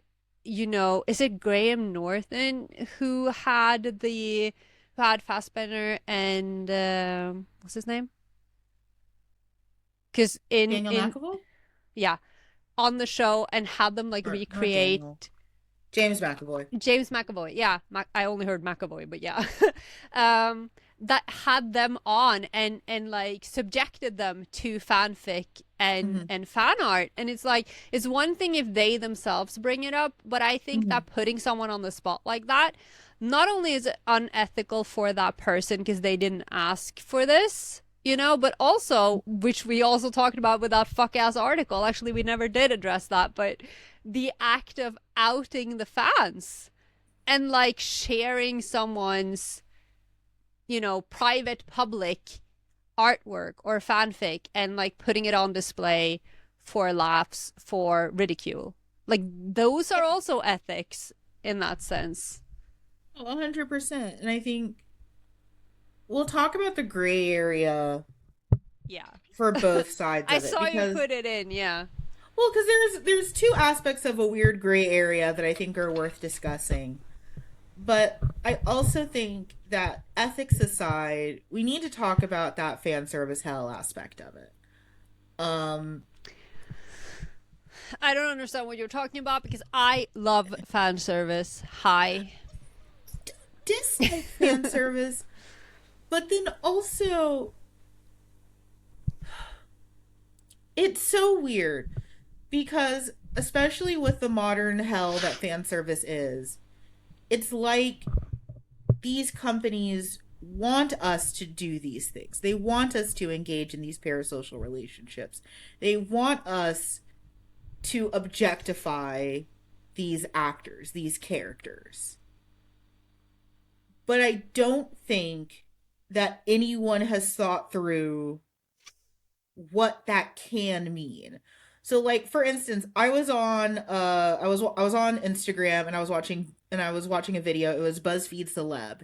And they got the two actors that play Louis and Lestat from the Interview with the Vampire series. And it was them reading thirst tweets about Yeah. themselves. And it's like, why are you feeding this? Mm. Why are you a major platform? And like, you can see them get a little uncomfortable. Like, for the most part, they're laughing it off, and it's like, oh, ha ha ha, silly fans. But like, you can see them in places getting uncomfortable. Yeah. with some of these very, very sexually forward messages that they're receiving. And Mm. again, outing that fan. Because I'm sure Linda, who's 52 and has never felt anything between her legs in her life, looking at the actor who plays Louis, finally stirring for once. And she goes onto the public private platform Twitter to express herself. Yeah. I'm sure she wasn't expecting that comment to be read aloud. No. You know, Most of us just tweet into the void. yeah, we're expecting it to go into the void. Yeah. And then suddenly, Even when we at that person, we're expecting it to go to the void. Um, but when you encourage it, of course you're going to get more of it. mm, And it seems like it's something that TV studios and social media has been doing for a while. Like, it's not the first time I've seen thirst tweets read on a platform. I keep getting these. It's been a while now, but like YouTube kept pushing these at me, like so and so reading thirst tweets, and Yeah. most of the time, like they seem to be taking it well, and like some, like I saw one with Youngblood, and like he seems like a fun He's guy. Yeah, he's I probably a little too down for it, but I love I that. adore him, actually. I'm over here like I have discovered a celebrity that everyone that it's like in the now, and I actually know who he is, and I think he's adorable. Wow. I feel so with the times. But like, are there actors that like super get into it? Again, we'll talk about that weird gray area, but Mads Mikkelsen comes to mind. Mm. Oh, love that weird man. I love weird men. What? You? Listen, my god that I worship every day, he's a very sane and normal and well-adjusted individual, okay? He never does anything weird. I don't Not. He's so That was all sarcasm, okay? Please. No one knows as well as I do how insane that man is. I love him. parasocial hell. We've reached this fan service hell where if back in our day doing RPF always felt a little taboo despite the nascent fan service we had back then. Now it feels frankly encouraged. Yeah, and sometimes it is. Okay, again, Yeah, sometimes it is. we're gonna have to delve into Thai BL, but before that, for instance, looking at K-pop, I think this is so interesting, right? Because again, a lot of people, and I don't go here, I don't like K-pop, and I don't know anyone, but a lot of I mentioned this, right? Like the K-pop juggernaut thing is made up of a lot of elements, and most of it is like they took the Japanese idol industry and made it worse and stricter. Yes. And one of the reasons this happened, I forget the Korean word because I don't speak Korean, but there's a word for this about what happened when South Korea became more open. Like, in the 90s, South Korea didn't restrict as much, like opened up more towards the world, such as Japan. And this is where a lot of Japanese pop culture is imported into Korea and translated into Korean. And among that, J-pop and BL.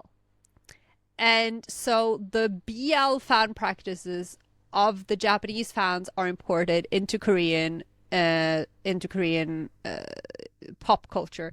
And then, of course, the K-pop industry and the Korean wave starts to flourish. So the K-pop industry very early on, like, I think this is funny because, nowadays the K-pop groups, they're also polished and they're also glowy and dewy and full of plastic. But they all have that really like clean cut look. Like even when they're They like do. sexy and like showing off skin, they're still really like clean cut. But a lot of the early K-pop bands or groups that became famous overseas and outside of Korea, they were more similar to visual K bands in like if you look at something like the tracks and Dongbang Shinki or TVXQ early on, they adopted more of those like elements, So most of it is rooted in the idol, like the idol machine, but they drew on visuals that weren't necessarily as idol-esque. They were edgier. And so but they still adopted practices like the no dating rule, right? Because idols always have to be available. They are always like they are catering to that fan fantasy. But then these Right. Korean fans are also putting on their Fujo glasses. They are reading the BL manga. They are seeing the patterns in the fan service that is being perpetuated on stage. Maybe not even knowingly at first, like because we know how it is. Like the group, there's always there's the leader. There's the kind of like the edgier one. You see this in Western boy bands too. Like like the Backstreet Boys. Everyone was a type, right? Fucking Spice Girls. I'm from the 90s, leave me alone. But yeah, there's always like a type because it's always like you're catering to a broad audience aspect. So naturally people start looking at these character types that are being performed on stage and shipping them together, like because they see the dynamics from manga and they see them reenacted in real life, and then the industry sees this and they want to capitalize on it. Yeah. And in Korea, so SM Entertainment, the production company, who at the time were producing TVXQ or Dongbang Chinky or whatever you want to call them, I don't know, depending on where you are in the world, they had a fan fiction competition. The official TVXQ fanfic competition where fans submitted their fan works and they were allowed to be ship based, but they were not allowed to be sexually explicit. Okay. So even this massive K-pop juggernaut is leaning into this and selling it.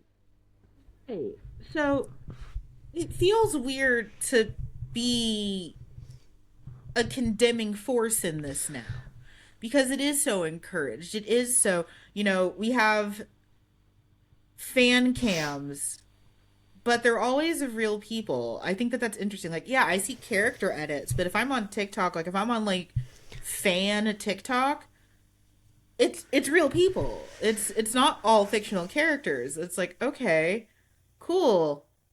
I can see how, and I think not to sound like an old curmudgeon, I think kids are getting Fujo goggles younger and younger and younger.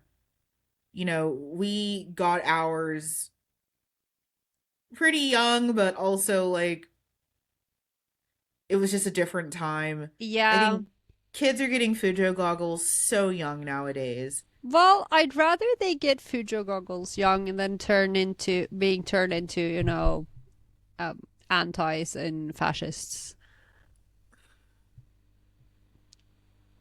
I soft agree with you. It's a very soft agreement. Mm. Because I think also, again, with that lack of understanding ethics and social media being very, very outrage driven, while they might not be turning into antis and fascists, there is also this lack of respectability politics that Mm. we had. Yeah, and of course, you have that when adding the parasocial element, right? Because we've always had how people say, oh, if you're a celebrity, you just have to basically you have to deal with it. Like Right, you just have to expect that your life is public now and you have no right, privacy and everything you do is going to be scrutinized and everyone's going to have an opinion. But then right. I think one of the reasons why, for instance, YouTubers, now we have influencers Mm-hmm, and kids wanting to be like it has changed so much in just like say a decade, right? but mm-hmm, but for a lot of this, when we just had vloggers and bloggers and YouTubers, mm-hmm. they exist in this weird space where they are public people. We are public people because we put ourselves out on the internet and we talk about things that are often very personal, but at the same time they are still considered, or we are still, or whatever, how you want to put it. It feels weird to talk about myself like this. I just realized we are also part of this now. But, but they're still regular people, which makes them more like not reliable, but like people people like them better because, you know, they are, he's like me, she's like me, they are similar, we are going through the same things, and they're not like, this isn't some celebrity trying to sell me something necessarily, this is a real person, which creates this parasocial relationship. And like, I, we're gonna talk about the two obvious things because we're leading to two very obvious things. But again, like to make it about us, I remember having to navigate that early when people started learning that, like, oh, I panel in real life. Mm. And it's like, yes, you might know me from the Yaoi Shelf, and that's great. But if you meet me in person, like, you know, I don't tell everyone exactly where I live, but I'm also not necessarily hard to find if you pattern recognize. Yeah. So like I've always said, like, hey, if you see me and I'm like out with my family, don't yell about fictional buttholes. They don't need to endure that. Yep. They know that I do this. They still think Carola is an intellectual who's really, really innocent and is surely going to heaven despite being a heathen. Uh, for those of you who were not present before we pressed the record button, which is all of you, I was telling Amanda about about how I don't believe in God, I don't believe in heaven or purgatory, but I do believe in hell because I 100% am going there. Yeah, they don't even think that Curl is a heathen. They don't need to know about that stuff. And it's not because I'm ashamed. It's not because I'm afraid of what I've said on this free internet. It's just For now. decorum for now. You know, so I remember like having to Yeah. set these boundaries, you know, because like I got accepted to my first convention of the season. So I'll be paneling in Yay! person in August. You know, I have to Yay! say things like, hey, if you want to come meet me, that's cool and fine, but also please don't be weird. And luckily, like, our fans aren't weird like that. Like, I've been very, Mm. very fortunate that I'm also, like, not super famous, and I haven't really had a lot of our fans, like, try to meet me in person or be weird.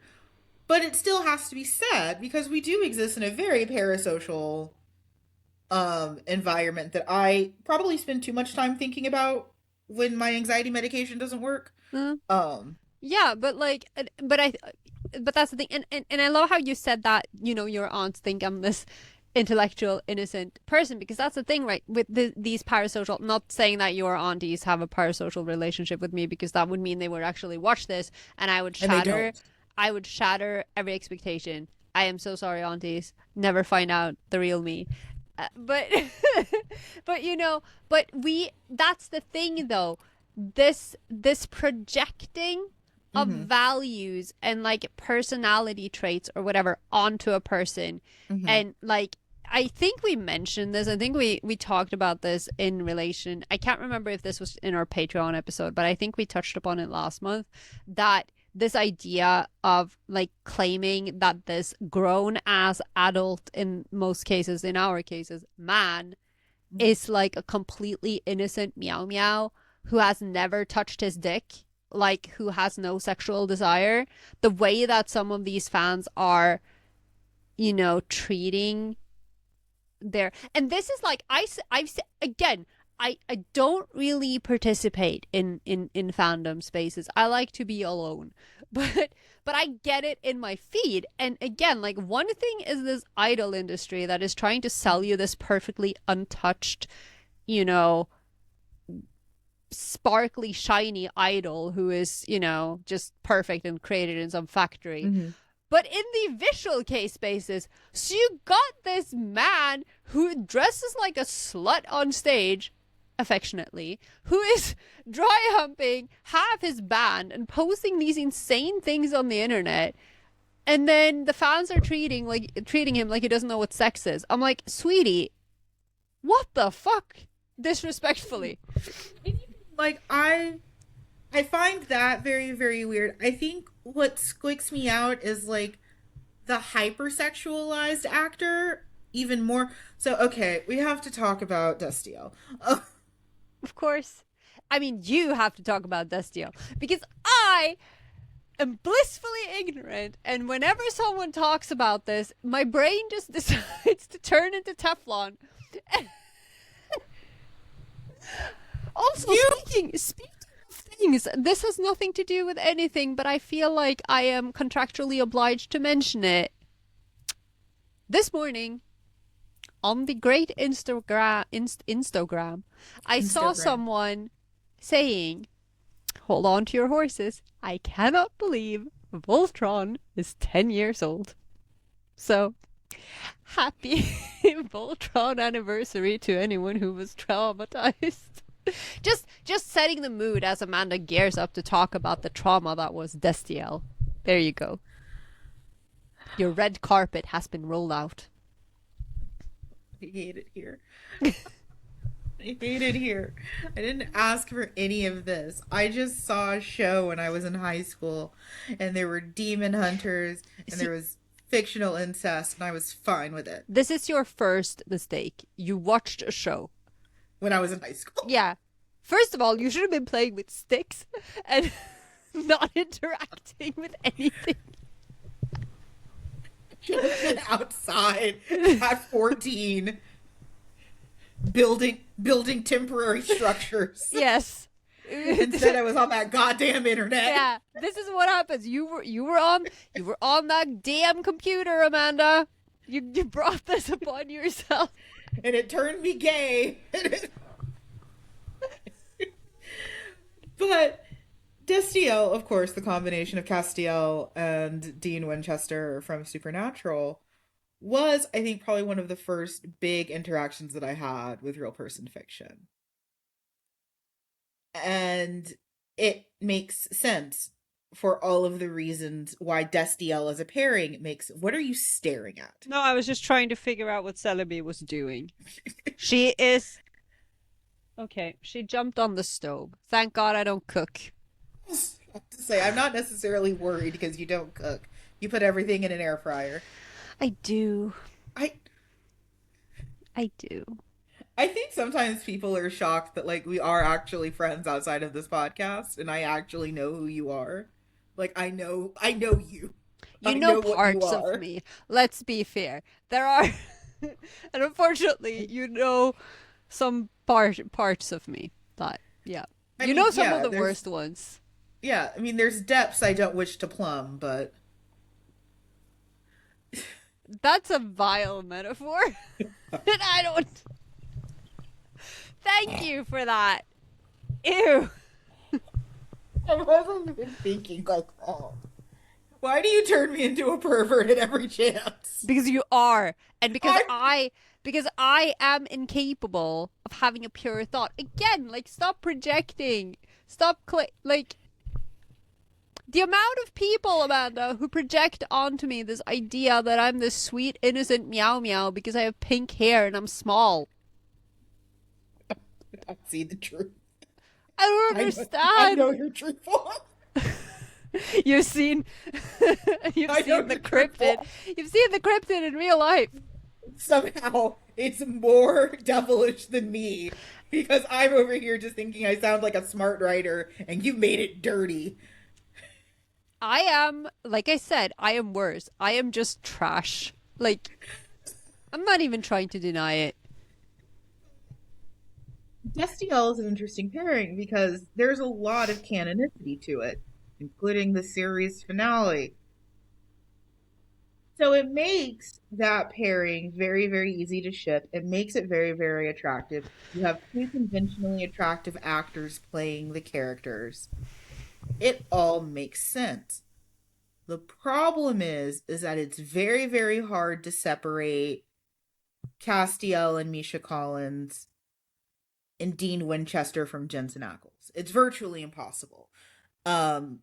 Jensen has recently had more famous roles. He's been in The Boys. But even then, he orchestrated a Supernatural reunion in a show that isn't his. Oh. Yeah, him and Jared Padalecki and Misha Collins all end up in an episode together. Doing coke and stuff. Oh, fun. Yeah. Um so it's very hard to separate these characters from their actors. It's virtually impossible. So what ended up happening with a lot of people is you had Misha on one side, who was always very pro shipping. He was very much a Tumblr man. I Very, very. remember. Yes. He was very much a Tumblr man. He loved feeding into it. He loved feeding into the idea of Cass and Dean being canon. He, I hope this isn't projecting too much, but seemingly liked the attention it brought him, being frankly a kind of unknown actor until that time. Watch him watch this episode and be like, oh yeah, this is my IMDb. You know? Misha Collins, if you're watching, would you like to come and talk about the harrowing experience with us? Right, Misha Collins, if you're listening, which there is a chance you might be. Oh. To anyone listening who might be ego searching and who has interacted with their fan base in any way and therefore found this video, please reach out. We would love to talk to you. You know, Misha loved it. Misha loved being Cass, and he loved being Cass opposite to Dean. And then you get Jensen. Jensen is conservative enough that people thought he was homophobic.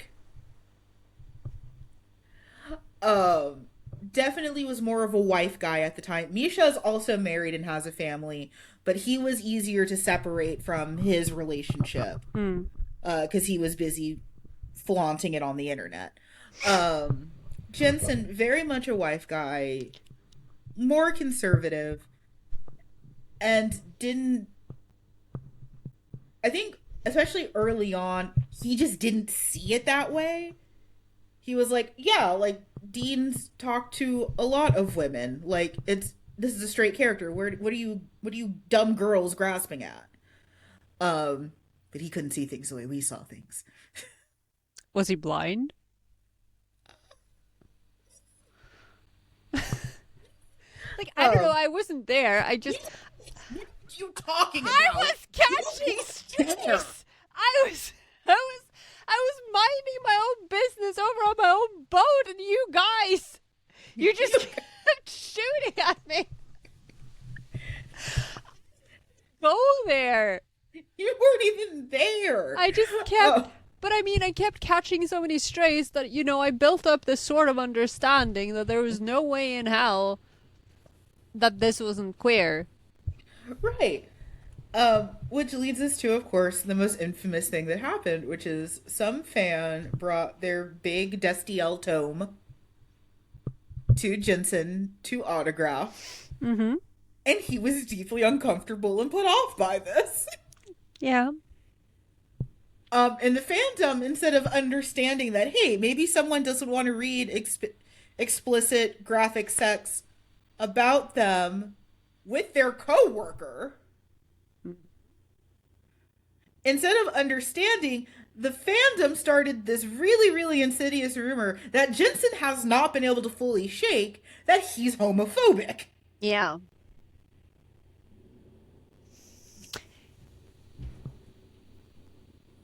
He still gets accused. It's 2026 and he still gets accused of homophobia.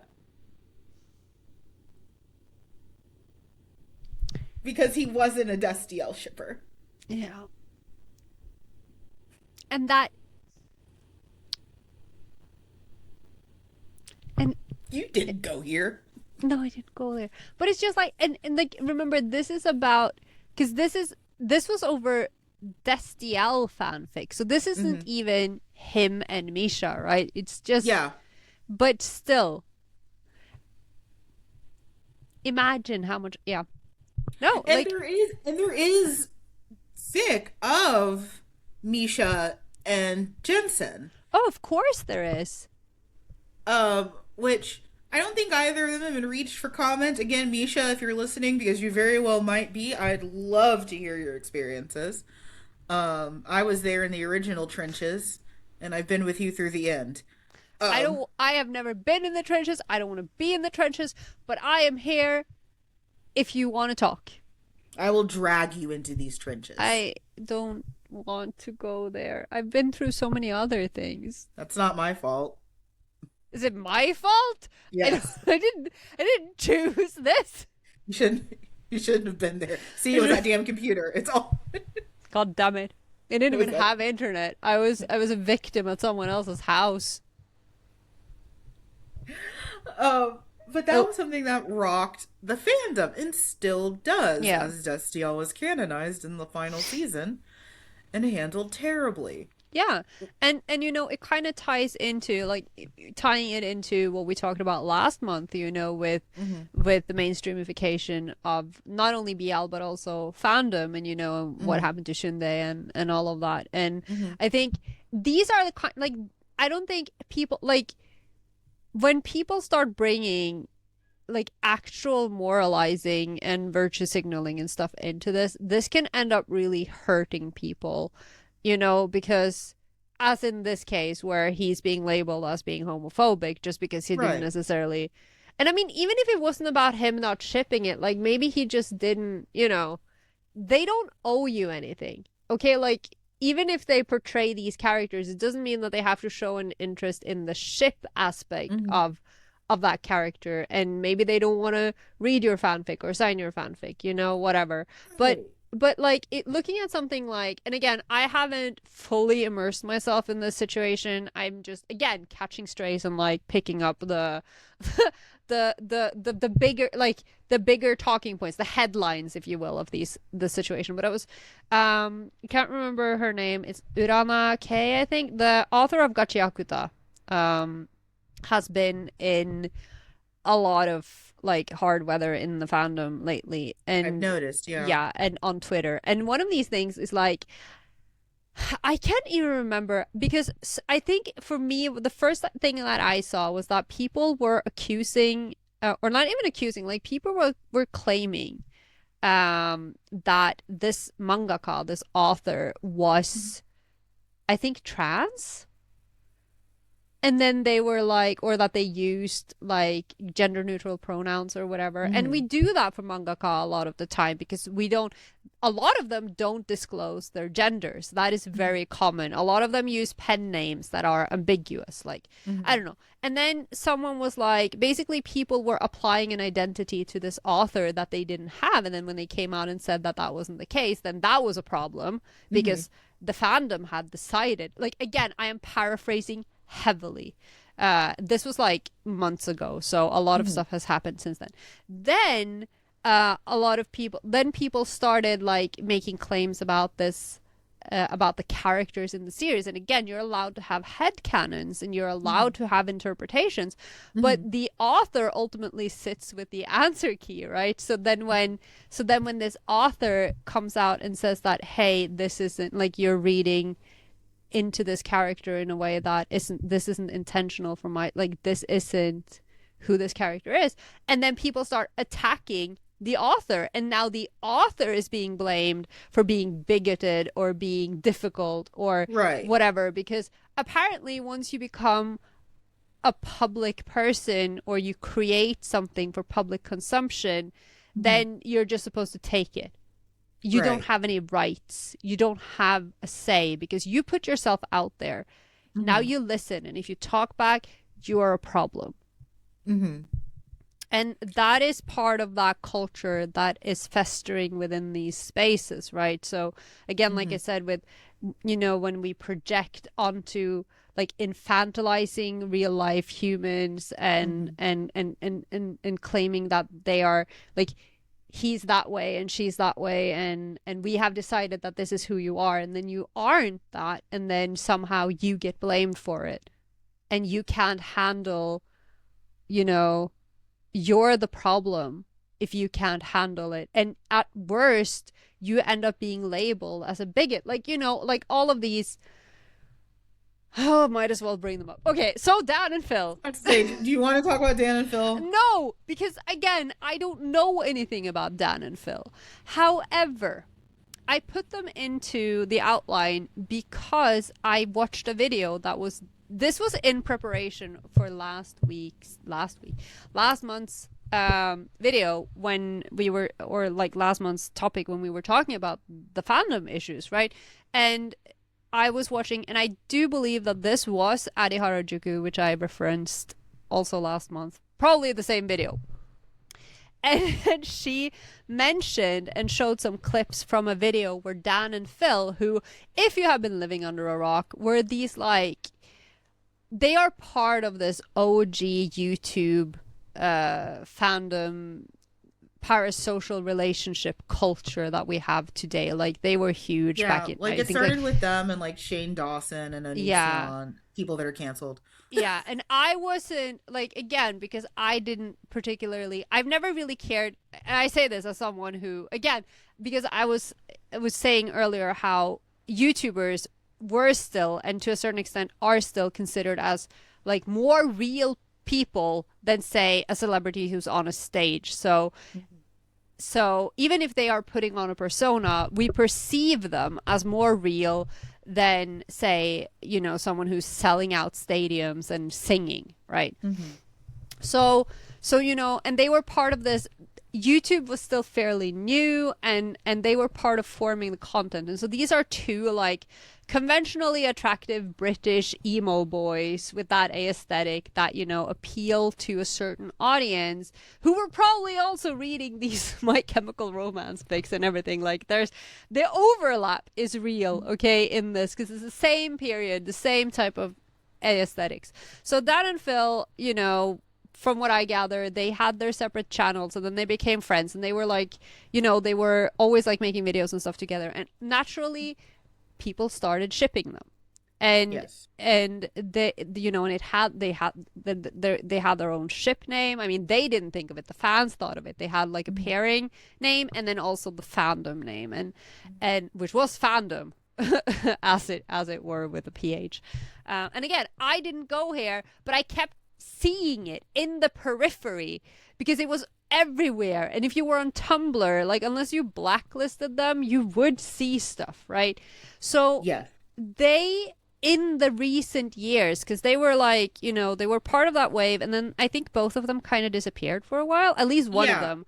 And I remember, because I never watched a single one of their videos, but when one of them came back and made that really long coming out video thing, I Mm-hmm. watched it because everyone was talking about it and I wanted to understand. So Right. they made a video quite a while ago addressing whether or not they were a couple. Mm-hmm. And in this video, they were addressing the conspiracy, the fandom, the all of Mm-hmm. these like things. And like they were really nice about it. Like if they were truly bothered by the whole thing, they don't really seem like, they don't let it show in this particular video, or at least a part of the Mm-hmm. video that I've seen, because I did start watching it for myself. I just never finished it because I had to go somewhere. And then, but then, they are talking about how like you're just a kid in your bedroom making YouTube videos with your friend, or maybe like, I don't know when they started dating, but like eventually your boyfriend. And everyone on the internet is like talking about you, making edits about you, talking in your comment section about like, oh, do you see the way he looks at him here? And Yeah. whatever. And they are writing fanfic. And again, going back to what you said, like there's an image that flashes on screen about how, I can't remember, like Dan is super depressed and only Phil can fix him and bring him out of this black hole of self-harm. And it's like, imagine reading that about yourself. And like they were doxxed, people were posting like the Google Street View outside of their homes, Mm-hmm. and like because they felt like they were owed this, and because it's like a fun Mm-hmm. game, right? Because in shipping culture, like shipping culture is fun, fandom is a fun social community. But then, even if like that's, again, with the respectability and where you draw those lines, and that is not respectful, and I feel like I've talked myself into, like, I don't even know what I'm saying anymore, because I did put this under the ethics. But yeah, but then people perceive you as a certain way, and they didn't know how to deal with it. They didn't know, what can they say, what can you, how are you supposed to, and again, they were super young as well. And I think like it kind of reminds me again of like what Dr. Thomas was talking about, is that at the end of the day, it's people who are bringing fundamentally antisocial behavior into Yeah, fandom. yeah, yeah, Like that is what I think about a lot, is that these people would do this whether they were in fandom or not. yeah. It would just have another outlet. Um, but fandom allows for a very, very neat kind of, blanket of innocence. And it's like, oh well, I just care a lot. Yeah. Isn't this what the creator wanted? They wouldn't be on the internet if they didn't want this, Right. you know. And But I mean, it's so and that doesn't give you the right to, like, right. you can, that's the thing though. Like, sure, you can write fanfic if you feel that way. You can have thoughts, you can have suspicions. Hmm. Why are you posting it? Like, one thing is putting a fanfic and being like padlocking it, like Dan and Phil never read this, for Hmm. instance. But why are you in their comment sections? Why are you in their spaces Right. doing, Because like, forcing this on them? They're, yeah. right. And like, and for the part of us that do sound super old and gatekeepery, I think both of us are pretty like, do whatever you want to do in the privacy of your own home. Like, I'm not here. Like, I mentioned that one creator who wrote BuzzFeed Unsolved Trans Impreg. I'm not going to go to their house and be like, sinner! You know? No, but you see, they also probably didn't make themselves visible enough on the internet so that you can find them on Google Street View. Right. I also found that I was also sinning. I was reading Dusty Allen Impreg. I Yeah, don't need to say anything. but but exactly, but it's also like like what is the framework, right? Because again, Right. when we talk about the ethics and also the parasocialness of this, right? What is the framework? Because Hmm. delving back into the idol industry and like lest we forget, the Thai BL industry, which again is based on the K-pop industry, except it's its own animal, and that's different. And one of the It things is. I don't get, like, I think this is, I'm gonna try to make this make sense because obviously Thai BL works in a way where usually you have like a pair of actors. They may not be idols in the traditional sense, but they are idols, and they can be like really, really, really good actors. Like, I don't want to hurt anyone, but oftentimes an idol is expected to do everything. They're supposed to be dancers and singers and actors, and they're not necessarily the best actors. Like the amount of drama series I've seen from Japan where it's like this could have been done better. Like, especially in the early 2000s. This is, I digress. Point is, like, sometimes you're a good actor but you're not a good singer, or you can be a great singer but maybe you're not as good at acting. I don't understand why the idols are expected to be the whole package. Can't they just like let them have one thing sometimes? Okay, but Earl, I'm waiting for you to land this plane. yeah, I'm landing the plane. I'm sorry, my stuff. But yeah, no, okay. So the BL actors typically paired up in pairs where they act together in one or more series, where they play the main love interest or the side couple or whatever. Like Hmm. they are a couple on screen, but off screen they are also sold as a pair. Like, this fan service is inherent. They are always like, some companies do this more than others. But like they're always like promoting things as a pair. There's always like they have like these fan meets where they're like singing romantic songs to each other or like dancing in suggestive ways. And there's always like these, like, we're always leaning into it. So you're shipping not only the characters that the actors are playing, but you're also shipping the actors, and the actors have their own fandom, and the actors have their own ship name, and some of them have light sticks, and it's this whole thing, which again was why I was afraid of this, because I was afraid if that my brain would explode when I would have to navigate between the part of me that is like, I don't want to fall into the hole where I am obsessed with two real life people, but I am also just one very rotten girl, and this could be dangerous for me. So I try to avoid it. But this is like, so we know for some of these actors, some of them have come out and confirmed their relationships. Some of them have gotten married recently. So it does happen, but a lot of them are, they are just doing a job. And we all kind of understand that they're doing that job, and like it is expected of them to be flirty in a fan meet and to lean into it. And if you bring them your fanfic to read, it's kind of, or like to sign, it's that is in the job description, and it, because that's part of it. And it's like, but that's a negotiated space within like a certain framework. Whereas if you are just like a public person on YouTube making videos with your friend or partner, Yeah. that is not the same. But with that said, like even then, because that's the part that I struggle with, like, because like I understand absolutely. I am a victim. I am very easily. I Oh, am very no. I am very easily swayed yes, you are. by these couples. So like, I'll be watching, say Boom Prem, whatever, and or Jung Dunk or Milo Pop. Yeah, I'm fine. And No, like, you're not. I am swayed by it, but I don't want to read fanfic about them. And I also feel like, and this is not me being morally superior, like this is just a preference. I But I wish you would. but I also feel like, why should I have to?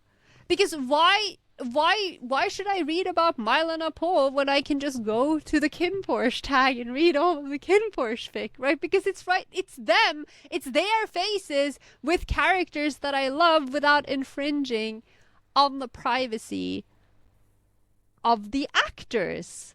And this is how I navigate that space. I don't know. That was a weird tangent. I let you talk. This is Thank why we can you. never. This is why we can never edit this podcast. Is because I wouldn't even know where to put cuts You in know, that. and I've been thinking so much about this lately that I sometimes I don't think I ever reach my points. And I swear I am more intelligent than I seem on this podcast. It's not a lack of intelligence. You just have a lot of feelings. I do, and this is why I prefer doing panels where I get to rehearse and like land my points rather than whatever this stream of consciousness babbling is. Like, I'm sorry. But Please I ask was me thinking, questions in chat or comments. when will you answer? I will answer when I see them. Sometimes our email graciously allows me to be notified that we have received a comment. And I it's shocking every time, actually. The fact that I got the outline this time, I felt so blessed.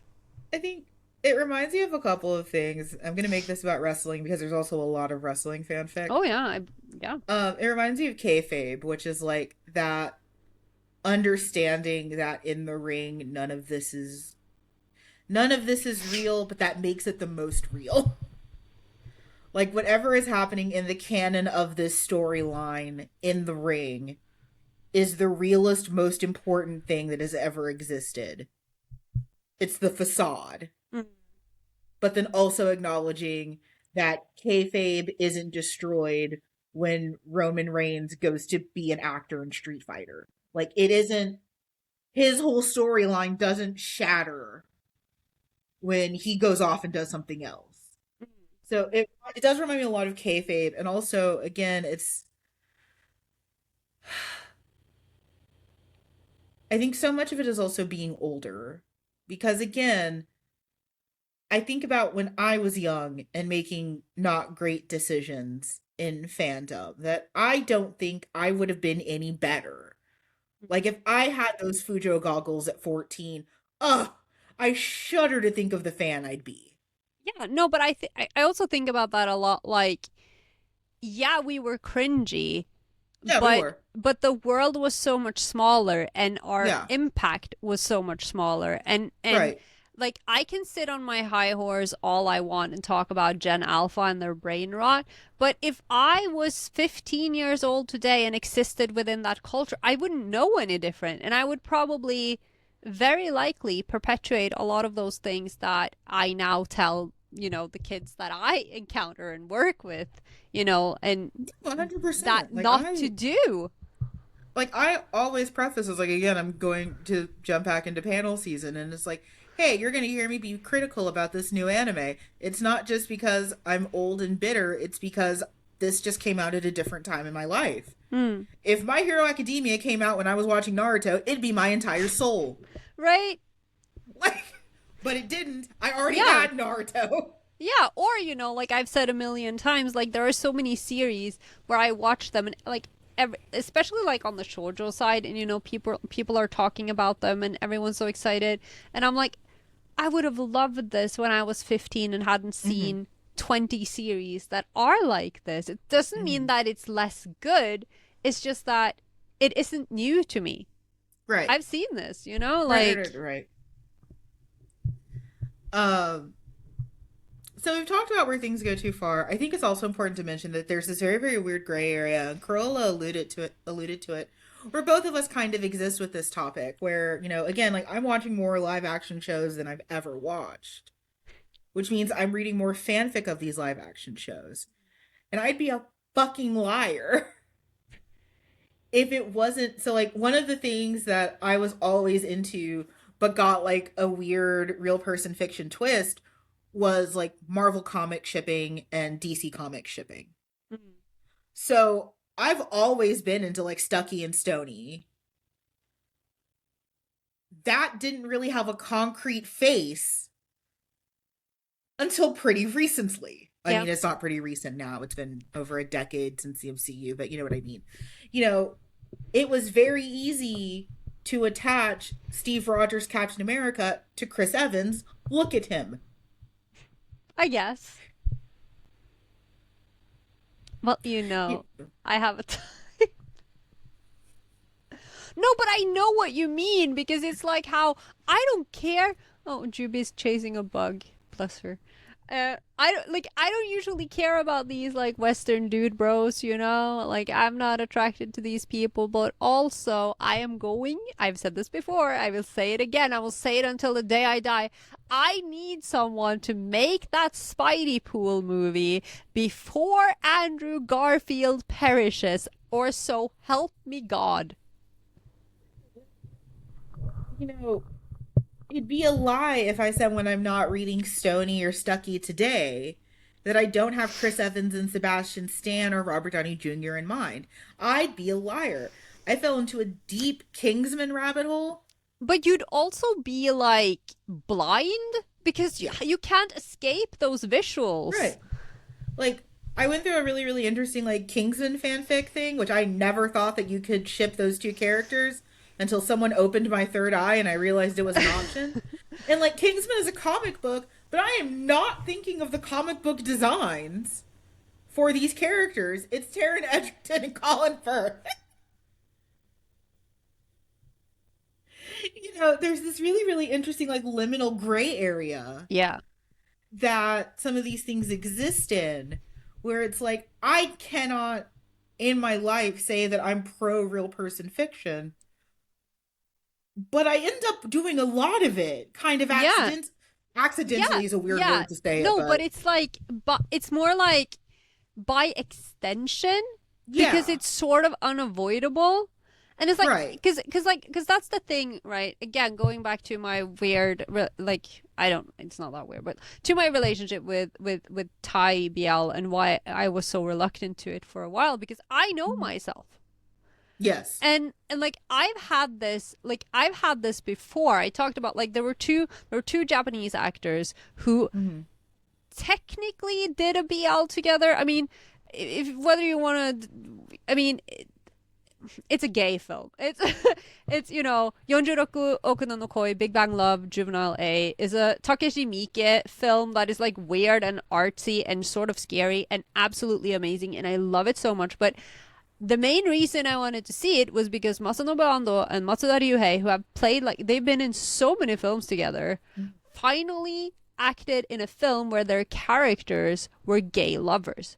And I was obsessed because at this point I was like, these two men have been in everything together. When are they gonna kiss? They don't Hmm. kiss in the film. In fact, it is harrowing and sad and brutal and yeah, but that was like because at that point I was subconsciously shipping the actors because they had been in so many things together and their characters often had like this not necessarily, but I was a Fujin and sometimes, their characters could have a little subliminal magic happening, but for the most part maybe they didn't. Maybe that was just me. Then along comes this Thai BL, and I just know that I am going to have a hard time separating this, because if I watch 3 or 4 shows with these two men where they're like constantly gazing into each other's eyes and kissing and doing God knows what, and then they are like also performing fan service on camera, off camera, that's gonna fuck me up because I know myself. And That's I would be lying if I wasn't if I didn't say that there are things that tingle me, when I see these actors interacting outside of their characters, because I am so easily I am so gullible. so fascinated by this because to me it all just falls under kayfabe. It's like, oh, if these actors they're just pretending. Like it's never occurred to me that this was ever something that they genuinely wanted, even with Misha. Because the one thing that I will say Misha's very good at is that, and this might be why he avoids some of the issues that Jensen has, is that he's very good at separating Misha Collins from Castiel. Mm. He has always been very, very open that he ships Castiel and Dean Winchester and never him with Jensen. Now, does that mean that there's flirty behavior between the two of them sometimes? Yes, but it is always in service of the ship, not the individual. So even when he does that, it's always felt saccharine and fake to me. It doesn't mean that I don't enjoy it, but it's like, oh, I know what you're doing. You're doing this to increase. So I guess like gravitation really jaded me in a weird way. It's like, oh, you're all just playing gay to be They hip. were gay. Shut up. What are you talking about? They were all gay. They were playing gay at first, and then it was real gay. Okay. Shut up. No, but that's the thing. And then that is the part, like when you put it like that, that is the part where I end up asking myself, okay, but am I actually buying into it, or am I just allowing myself to play with that fantasy that I engage in as a fan? Like there, like on that, in that sense, I think it's very interesting, and I think it's fun to explore it. And again, I don't think that there's inherently anything bad in like, giggling about it with your friends and like hanging out in the Discord server and having like, oh, did you see this new clip? Like, for instance, Right. That's not like why you're going to hell. no, that is definitely not why I'm going to hell. This is the least of my problems, Amanda. That's not the reason. There are some things in this world. No, also the incest, like, no, but but no, but like seeing things like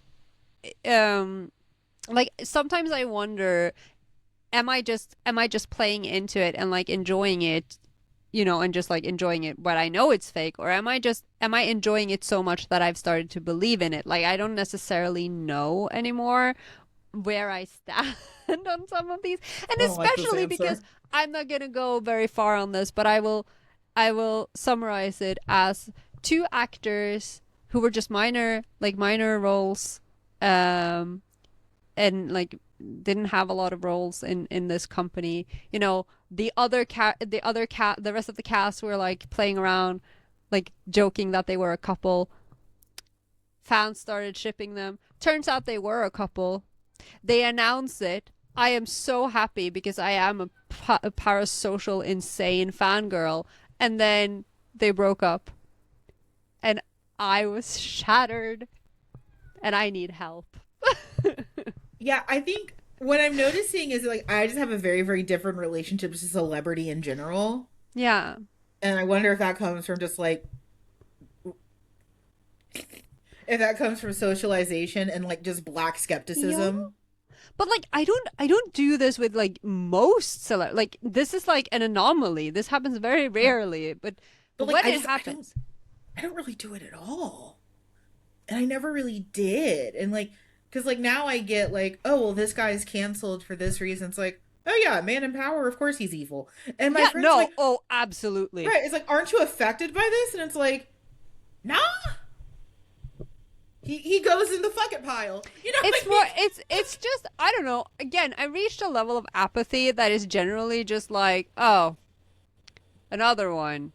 Right, like I don't like it's weird to me. Like I've been negotiating my relationship with celebrity in general, just because like I realize it's it's very voyeuristic. It's always like me outside looking in, as opposed to like me really having strong opinions. Or if I do, even the strong opinions are very detached. It's like I was watching a bunch of video essays about like Michael Jackson and whether he did or didn't. And it's like, doesn't matter, weird guy. And then, Yeah. like, he's dead, doesn't matter, weird guy. Next thing. So I think that that's interesting. That, like, I guess I'm able to be a little bit more staunch with this stuff and more detachment because I've just never. It's never really been a thing for me. And, like, not to say that I never had, like, famous crushes when I was younger. I did. But again, it was still very voyeuristic. It wasn't, I wanted to be with that character. It was me gazing at that character or me Yeah. gazing at that actor. I think about how I felt watching Cruel Intentions. Mandatory moment for us to appreciate Cruel Intentions. The bisexual movie that is Cruel Intentions. It's perfect. I haven't seen it in so long. We gotta dig it out. Movie night. We're gonna watch Cruel Intentions together. Let's do it. Let's screen it in the Discord. Oh my god, let's watch Cruel Intentions together. Yes! Just both of us frothing at the mouth over Ryan Phillippe. Oh god, he's awful and I love him. He's awful, named like, Sebastian, and he's just it's like so awful pretty. Fictional man starter pack, and it's just Ryan Phillippe in Cruel Intentions. Sebastian and his sister. Oh my god! Everything wrong with me can be traced back not to Naraku, but to Cruel Intentions. I think there were a lot of things that were wrong with me, and I had a lot of like questionable tastes in fiction before that, but that film, it did something to me. Hammer and nail, just really slammed it in. But like, it was never I wanted to be with Ryan Phillippe because I was insecure and didn't think that way about myself.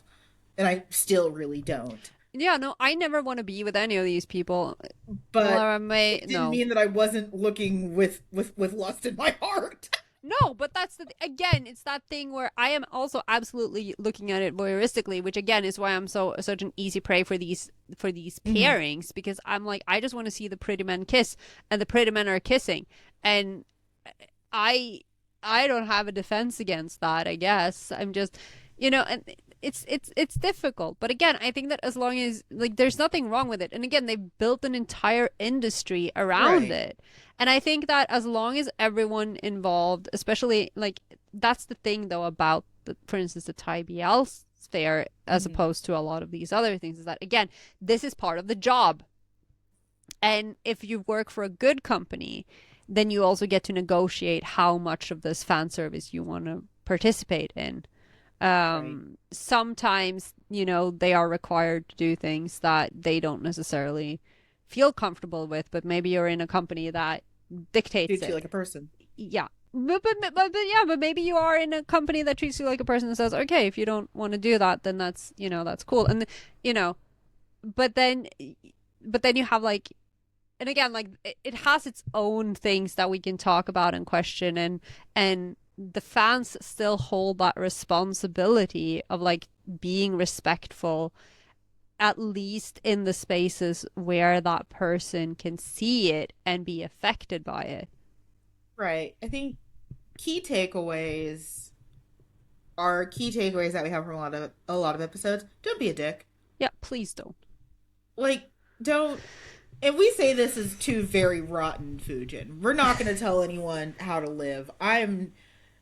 There is no moral superiority here. I am not better than you because I don't indulge in this stuff regularly. I am just as rotten. You have and just other as vices. You have other things. And so do I. But I'm also a little, But I'm also a little bit on this side, apparently, as it turns out. Just the ominous, you have other vices, like you're going to blackmail me. I know some things, Amanda. Unfortunately, so do you. So it will be like one of those like Dragon Ball Z things where we're just like energy beaming at each other and neither of us is getting it. It's mutually assured destruction. Like that's why we stay friends, is we both know too much about each other. If the world ever just randomly explodes, it's because we've tried to blackmail each other. It just ended up in a Mexican standoff and everyone died. Oops. Oh. But it's be respectful. No one is saying you can't do what you want to do in the private public of the internet. Mm. It's when you bring this into meat space, into real life. It's, you can't expect voice actors to want to fan dub your project. Some of them are cool.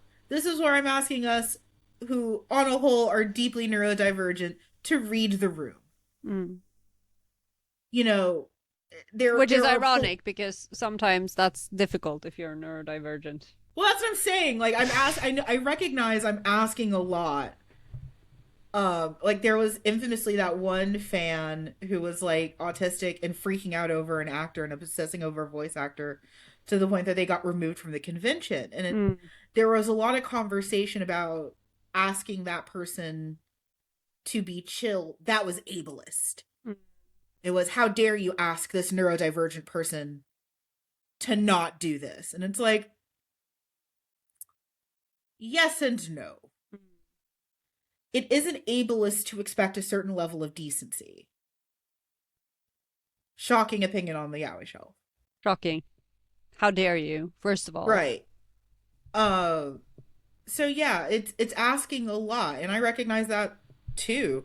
Like, it is hard to read what an actor really thinks. And again, like, it can come out tomorrow that Mads Mikkelsen secretly hates all of this objectifying that everyone's done. He was just playing into it for, appearances, or like someone was blackmailing him and he didn't want to get fired. It could come out tomorrow that he hates this. Yeah. It could come out tomorrow that Misha hates this. Any of that could happen at any point in time, and I think it's important to acknowledge that people are allowed to grow and change their opinions. Mm.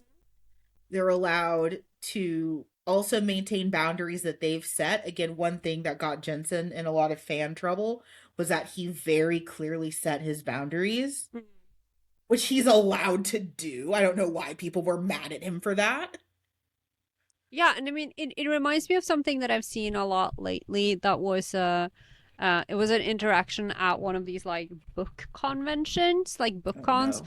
where there was Oh like no. a girl who went viral, and because there was a meet and greet with an author and like a book signing, and then she didn't bring Mm-hmm. a book. She had like a piece of paper, and and then you can see in the video that the author asks, "What do you want me to do with this?" But she isn't asking in like a rude way, like probably just like to confirm what she wants her to do, because she didn't bring a book, she brought a piece of paper. And from what I gather from all of the videos that I've seen, so this girl is like constantly firing at this author, like speaking to her, like saying a lot of things, like and I get it, like you have a lot of things you want to tell her about, how much this book series or these books mean to you, and you want to talk about the characters, and you have a short time to do so, but the author doesn't have the time to respond. And then in the end, I think she was like shown away, because you only get so much time. And then she for some reason ends up making a video where she's basically talking about how disappointed she is by the author, and essentially people start dogpiling the author for being rude and disrespectful to Right. the fan, even though she's in a position where she doesn't really know. And like, if you've ever been in that position, not necessarily as the person signing books, but just in a position where you're doing your job, it's really busy, you are trying to listen and be respectful of the conversation, Right. while also minding a bunch of other things around you. And sure, you can come across as standoffish and cold, but you're really just like trying, and you don't know, like maybe that person is also going through some things, or is I was just going struggling. to Yeah. say that. It's like, it gives people no ability to have a weird off day. Like, one thing that I'm always very aware of, again, when I think about like meeting fans, is I hope people are prepared for how awkward I can be. Yeah. Like, I come off as super confident. I always have a witty response. In real life, I am so fucking awkward and anxious. Yeah, and like especially if someone comes up to you out of nowhere in a space where you don't expect it, like Right. you aren't on. You're taking you're taken off, like, off guard. Right. So I think, one, social media is a hellscape that allows us to be closer to actors and actresses than we've ever been. Two, that isn't necessarily a good thing. No. And you aren't entitled to anything. Right. Like, as a Just, fan, you're allowed to engage and have fun and enjoy the community, but you aren't entitled. Right. And I'll put it another way in case someone wants to be obtuse. You are not owed Mm-hmm. anything. Because I think that's the other big word that I hear in fandom a lot is, oh, but we pay your Oh, bills. yeah, yeah. Wasn't that a So thing with you? Because you mentioned that it was it Chapel Rowan? it was. Yeah, So I'll put it that way as well in case someone really wants to be obtuse. You are not owed anything by a yeah. celebrity. And like you got to remember, as fans, we are the ones commodifying, this Mm-hmm. person or this pairing or this fandom Mm-hmm. essentially. The people who just happen to be the face of that don't owe you anything. No, they don't. They They owe aren't you a good necessarily even performance. part of it. Most of them aren't. I think a lot of I remember like early like MCU Tumblr girlies dealing with that because they would try to talk about like Stucky and Stony and stuff like that to the actors, and Chris is just Mm, like horrified. It's like, what the fuck are you yeah. deviants doing? And like Sebastian Stan kind of leaned into it. Anthony Mackie kind of leaned into it because again, not well known actors outside of anything else. Maybe there's a trend there. Or, if they're just like a type, like Ryan Reynolds comes to mind. I wish he wasn't married to a horrible person, I don't and know that by anything. proxy that made him a horrible person. See, like, this is one of the things where, like, I don't know anything. I don't know these people. I just catch, like, I'm just like, But, the internet has made it easier than ever to fall down these rabbit holes. And while hmm. neither of us are going to say you aren't allowed, we say mom and dad in the Discord. I'm not your actual dad. It is not my responsibility to tell you what you can and cannot do. I am not the parent of anything, nor will I ever be. That is disgusting.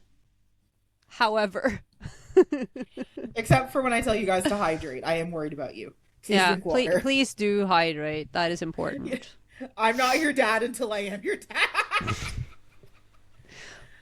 Father's Day is coming up, just to remind. Wow. Is this blackmail? Oh, it's a reminder. Okay. It's a reminder. Um, I'm not gonna appear in your bedroom like fucking Batman, just like in the shadows. Stop reading this fan fiction. Away. I'm not gonna do that to anyone No. We're just because asking no you to one's done be. that for me. Yeah, I wouldn't get between you and your fanfic. Juby. I wish you would. She's hitting her sister. Oh no, girls, please. I wish you would try to stop me from reading Dobby I Hawks I at don't night. I don't have the guts, I think. I don't want to put myself in between you and your fix. I saw nothing. I Yeah, Gorilla doesn't have the strength to try to pull me away. honestly no. If I'm reading Plant Cest, leave me Or the alone. courage. I'm not getting in the middle of that. But it's basic rules that we say all the time. And again, like our audience, I put a lot of faith in you guys. I'm not necessarily worried about you guys, but if you are new and you're thinking about this, you are navigating these ethics for the first time. You started getting really into real person fiction, and you want to see the other side of it. I think it always comes down to no one's here to harsh your yums, but you also have to do things within reason. And reason sometimes feels very, very antithetical to fandom. It's literally about being fanatical. Yeah. Um, but boundaries are super important. Actors don't owe you anything.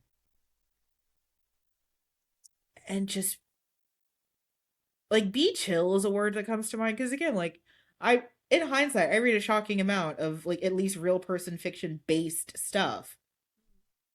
I'm not subtweeting these guys.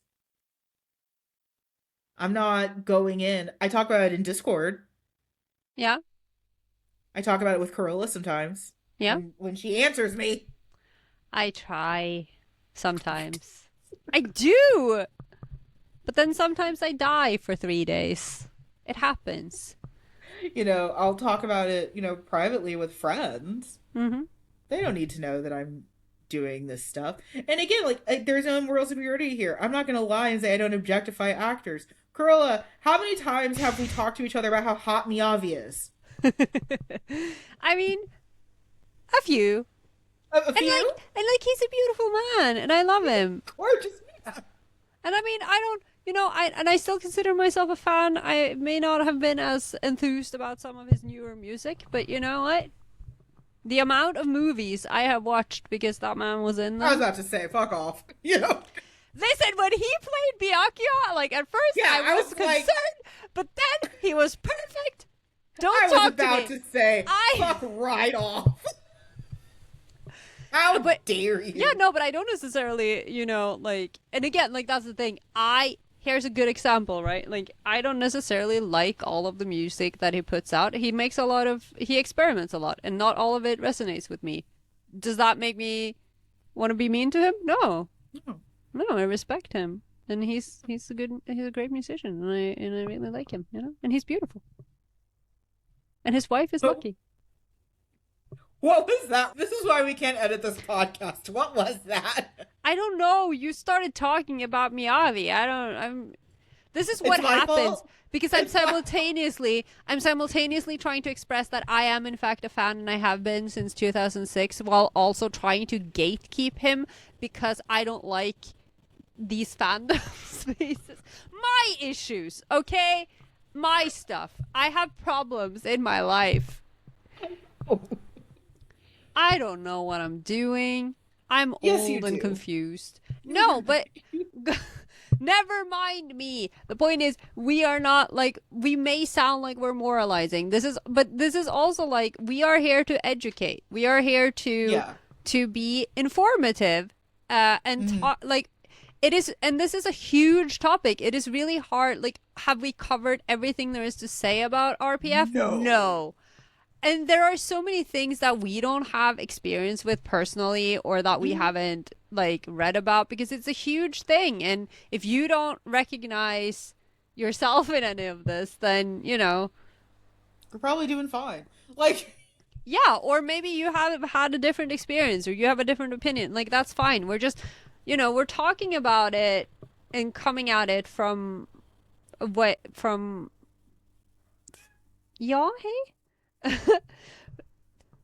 an angle of wanting to inform and like try to summarize what it is and how it came to be and how it can be both good but also how it can go too far and be bad sometimes. And we're trying to do it without talking for 15 hours. Yeah. It's already been 2.5. Yeah. So that's Real Person Fiction. Again, the conversation never ends. If you have questions, want to talk about it, Discord's a great place to do that. Your comments help us so much. Mm-hmm. So please comment on the YouTube or wherever you get your podcasts. We will thank our patrons shortly, but this is where I plug Patreon a little aggressively.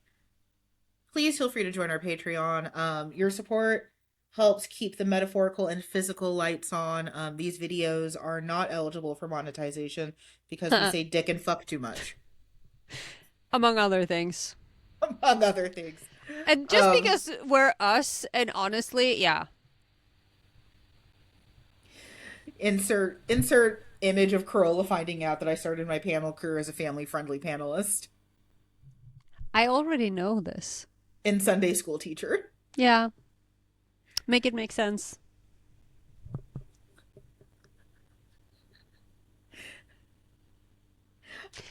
You're the one who said that people can develop and grow and change. So there's that. A demon? Is that... No, I bet you can start out as a Sunday school. Actually, yes, maybe that is what I was That's saying. what you're saying. You can start out as a Sunday school teacher, but you're and not... end up writing porn. Okay, but I didn't call you a demon, but maybe that is like the next destination. Maybe in your future, that is something that may happen to you. Becoming a demon. Well, but then you can keep me company when I inevitably go to hell. Why do you think I'm going to heaven? I didn't say that necessarily. Oh. Actually, I know no. Sorry, aunties, if you're listening. I didn't They're say not. anything. No, they're not. So please feel free to join us on Patreon. All Where we tiers are that are even more more unhinged. unhinged. Uh, you can start at $5, and that gets you access to a monthly video and also the occasional behind the scenes looks. We don't do a lot of behind the scenes looks, mostly because there's something behind the scenes. We tell you everything. I vaguely remember you promising the Patreons that we would scan and upload my notes, my handwritten notes on the fuck ass article. I guess Yeah, I'll have to and do that. yeah, you never gave that to me, so I couldn't do it. No, because I Oh, lost one of the pages. so Patreon is a great tool to support us, and we really appreciate it. We do. This is a part of the show where we thank our patrons. If I can go to the right tab, including Anana Moore, Aria, Starlight Esquire, Kenny, Koval, Sue, Amora Blue, and Lauren. Thank you so much for supporting the Thank show. you. You may join them and also get your name called out at the end of the episode with my seductive radio voice. I'm so glad you're doing it. It wouldn't be as seductive and as attractive if I was doing it. With my screechy hyena voice. I like your voice. You say that, but I will never forget the face you made when I when I showed you an example. When you revealed that you were lying to me? No, I wasn't lying to you.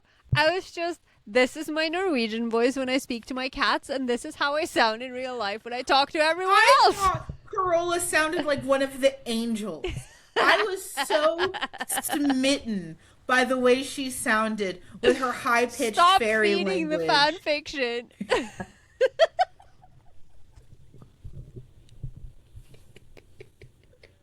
Seriously, don't.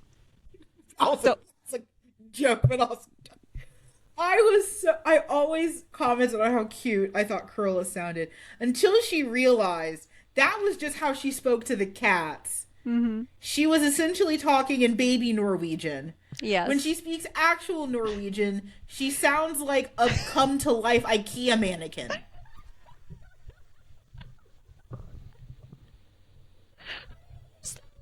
And I actually sounded like that. Like, I don't know, you're foreign.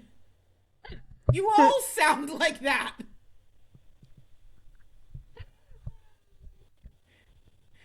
I'm gonna start sending you like voice notes in Norwegian. I'm gonna be so mad. Because you sound like a soulless IKEA mannequin. And like that's the best part. I'm gonna start like sending you sound bites where I just like read you stuff out of the IKEA catalog. I'm going to cry. Don't do that to me. I will be upset. I was so excited. It's like, oh my god, Norwegian sounds so pretty. And I have to learn Finnish because I'm a goddamn Scandi fucker. And that language sounds fake and weird. Yes, correct. Said affectionately. That And language sounds yeah, fake no, and weird. affectionately. I love Finns, but also it's like, why do you insist on using all of the double consonants in every single word? Why? Right. It's like they said, they looked at their language and they were like, you know what this language needs? Every word needs to be approximately 2 times longer. Yes. Why though? So feel free to join us on Patreon. We really, really appreciate the support.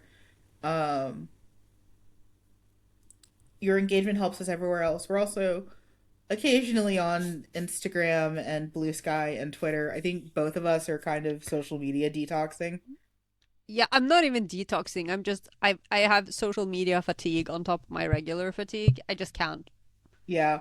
I try to be on whenever I can, but I'm definitely not as active as I used to be because I work in social media. Yeah. So I don't want to come home and do more of it. I mean, I was a lot better at using our social media when I used my own social media more because then I see the notification for an hour and then I will log in and I will like look at things. But now I'm just like, haven't been on the internet for days. It's kind of nice. Carola, what is next month? It's our birthday month, and I say that like I'm excited as if I'm not full of existential dread. No, this is just me and having feelings about my birthday. Oh. Excuse me. I am We're not no. even doing bad things. No, we're not doing. Amanda gave me two choices for next month. She was like, "What do you want to do for our birthday month? Here are the two options." Mm-hmm. And one of the options was the weird mathy thing that I don't understand. So I have successfully goaded Amanda into pushing off the Omegaverse episode a little You didn't further. goat me into shit. I flipped immediately. You no, We're not playing UK Code Geass where you mind fucked me into making a different choice. You didn't goad me into shit. I made this decision. You felt sorry for me and I got my way, but you also got your way because basically either way Amanda wins. So, but I also We're talking about twittering birds never fly. Correct. We are talking about, I mean, and I think we talked about how like our birthday episodes should always be like allowing ourselves to really indulge. So I thought it was unfair if we were indulging in something I don't like. I think you like it. You just haven't found what you like yet. I don't know. Think you do. I now own at least 3 different series that have a Megaverse in them because they also have Yankees and Delinquents, but I haven't read them. Easy. I am very easy. I'm so easily swayed. Again, I don't know why I didn't see the big Omegaverse thing stamped on the Mega Me. I don't. I physically don't know. Were your eyes obstructed? I just saw the Delinquent. Were you blindfolded and just grasping at manga? I physically don't get it. Neither do I. Restrained. I think maybe I was like temporarily blind and half my vision was obscured or something. I don't know. Anyway, I don't have to talk about that just yet because we are going to talk about wonderful, terrible Yakuza men with erectile dysfunction and toxic workplace relationships, and I'm very excited. This also gives me an excuse to actually, make some purchases. Yes, read up, but also I realize I don't actually own the film. So, maybe that could be a Discord thing that we do, is watch the film together. Yeah, maybe. I'm so excited to talk about Twittering Birds Never Fly. I feel like it comes up somehow in every episode because it's great? Well, because it's great, and also, like, it's just such a series I've attached to. Like, I feel like it's very synonymous with me. In the way that, like, Gravitation is synonymous with Carola, Twittering Birds is synonymous with me. I am having a moment as I recall. No. I don't know. I was gonna say but I mean, it's like it's been going for like 20 years, which is insane. We're gonna talk about some of the not great aspects of it 100%. As far as I'm concerned, okay, I am a simple soul. It is about gay Yakuza. There is nothing about it that isn't great, in my opinion. You say that, but we hate Honto Yaju. I don't hate Honto Yaju. I hate Honto Yaju. You hate Honto Yaju.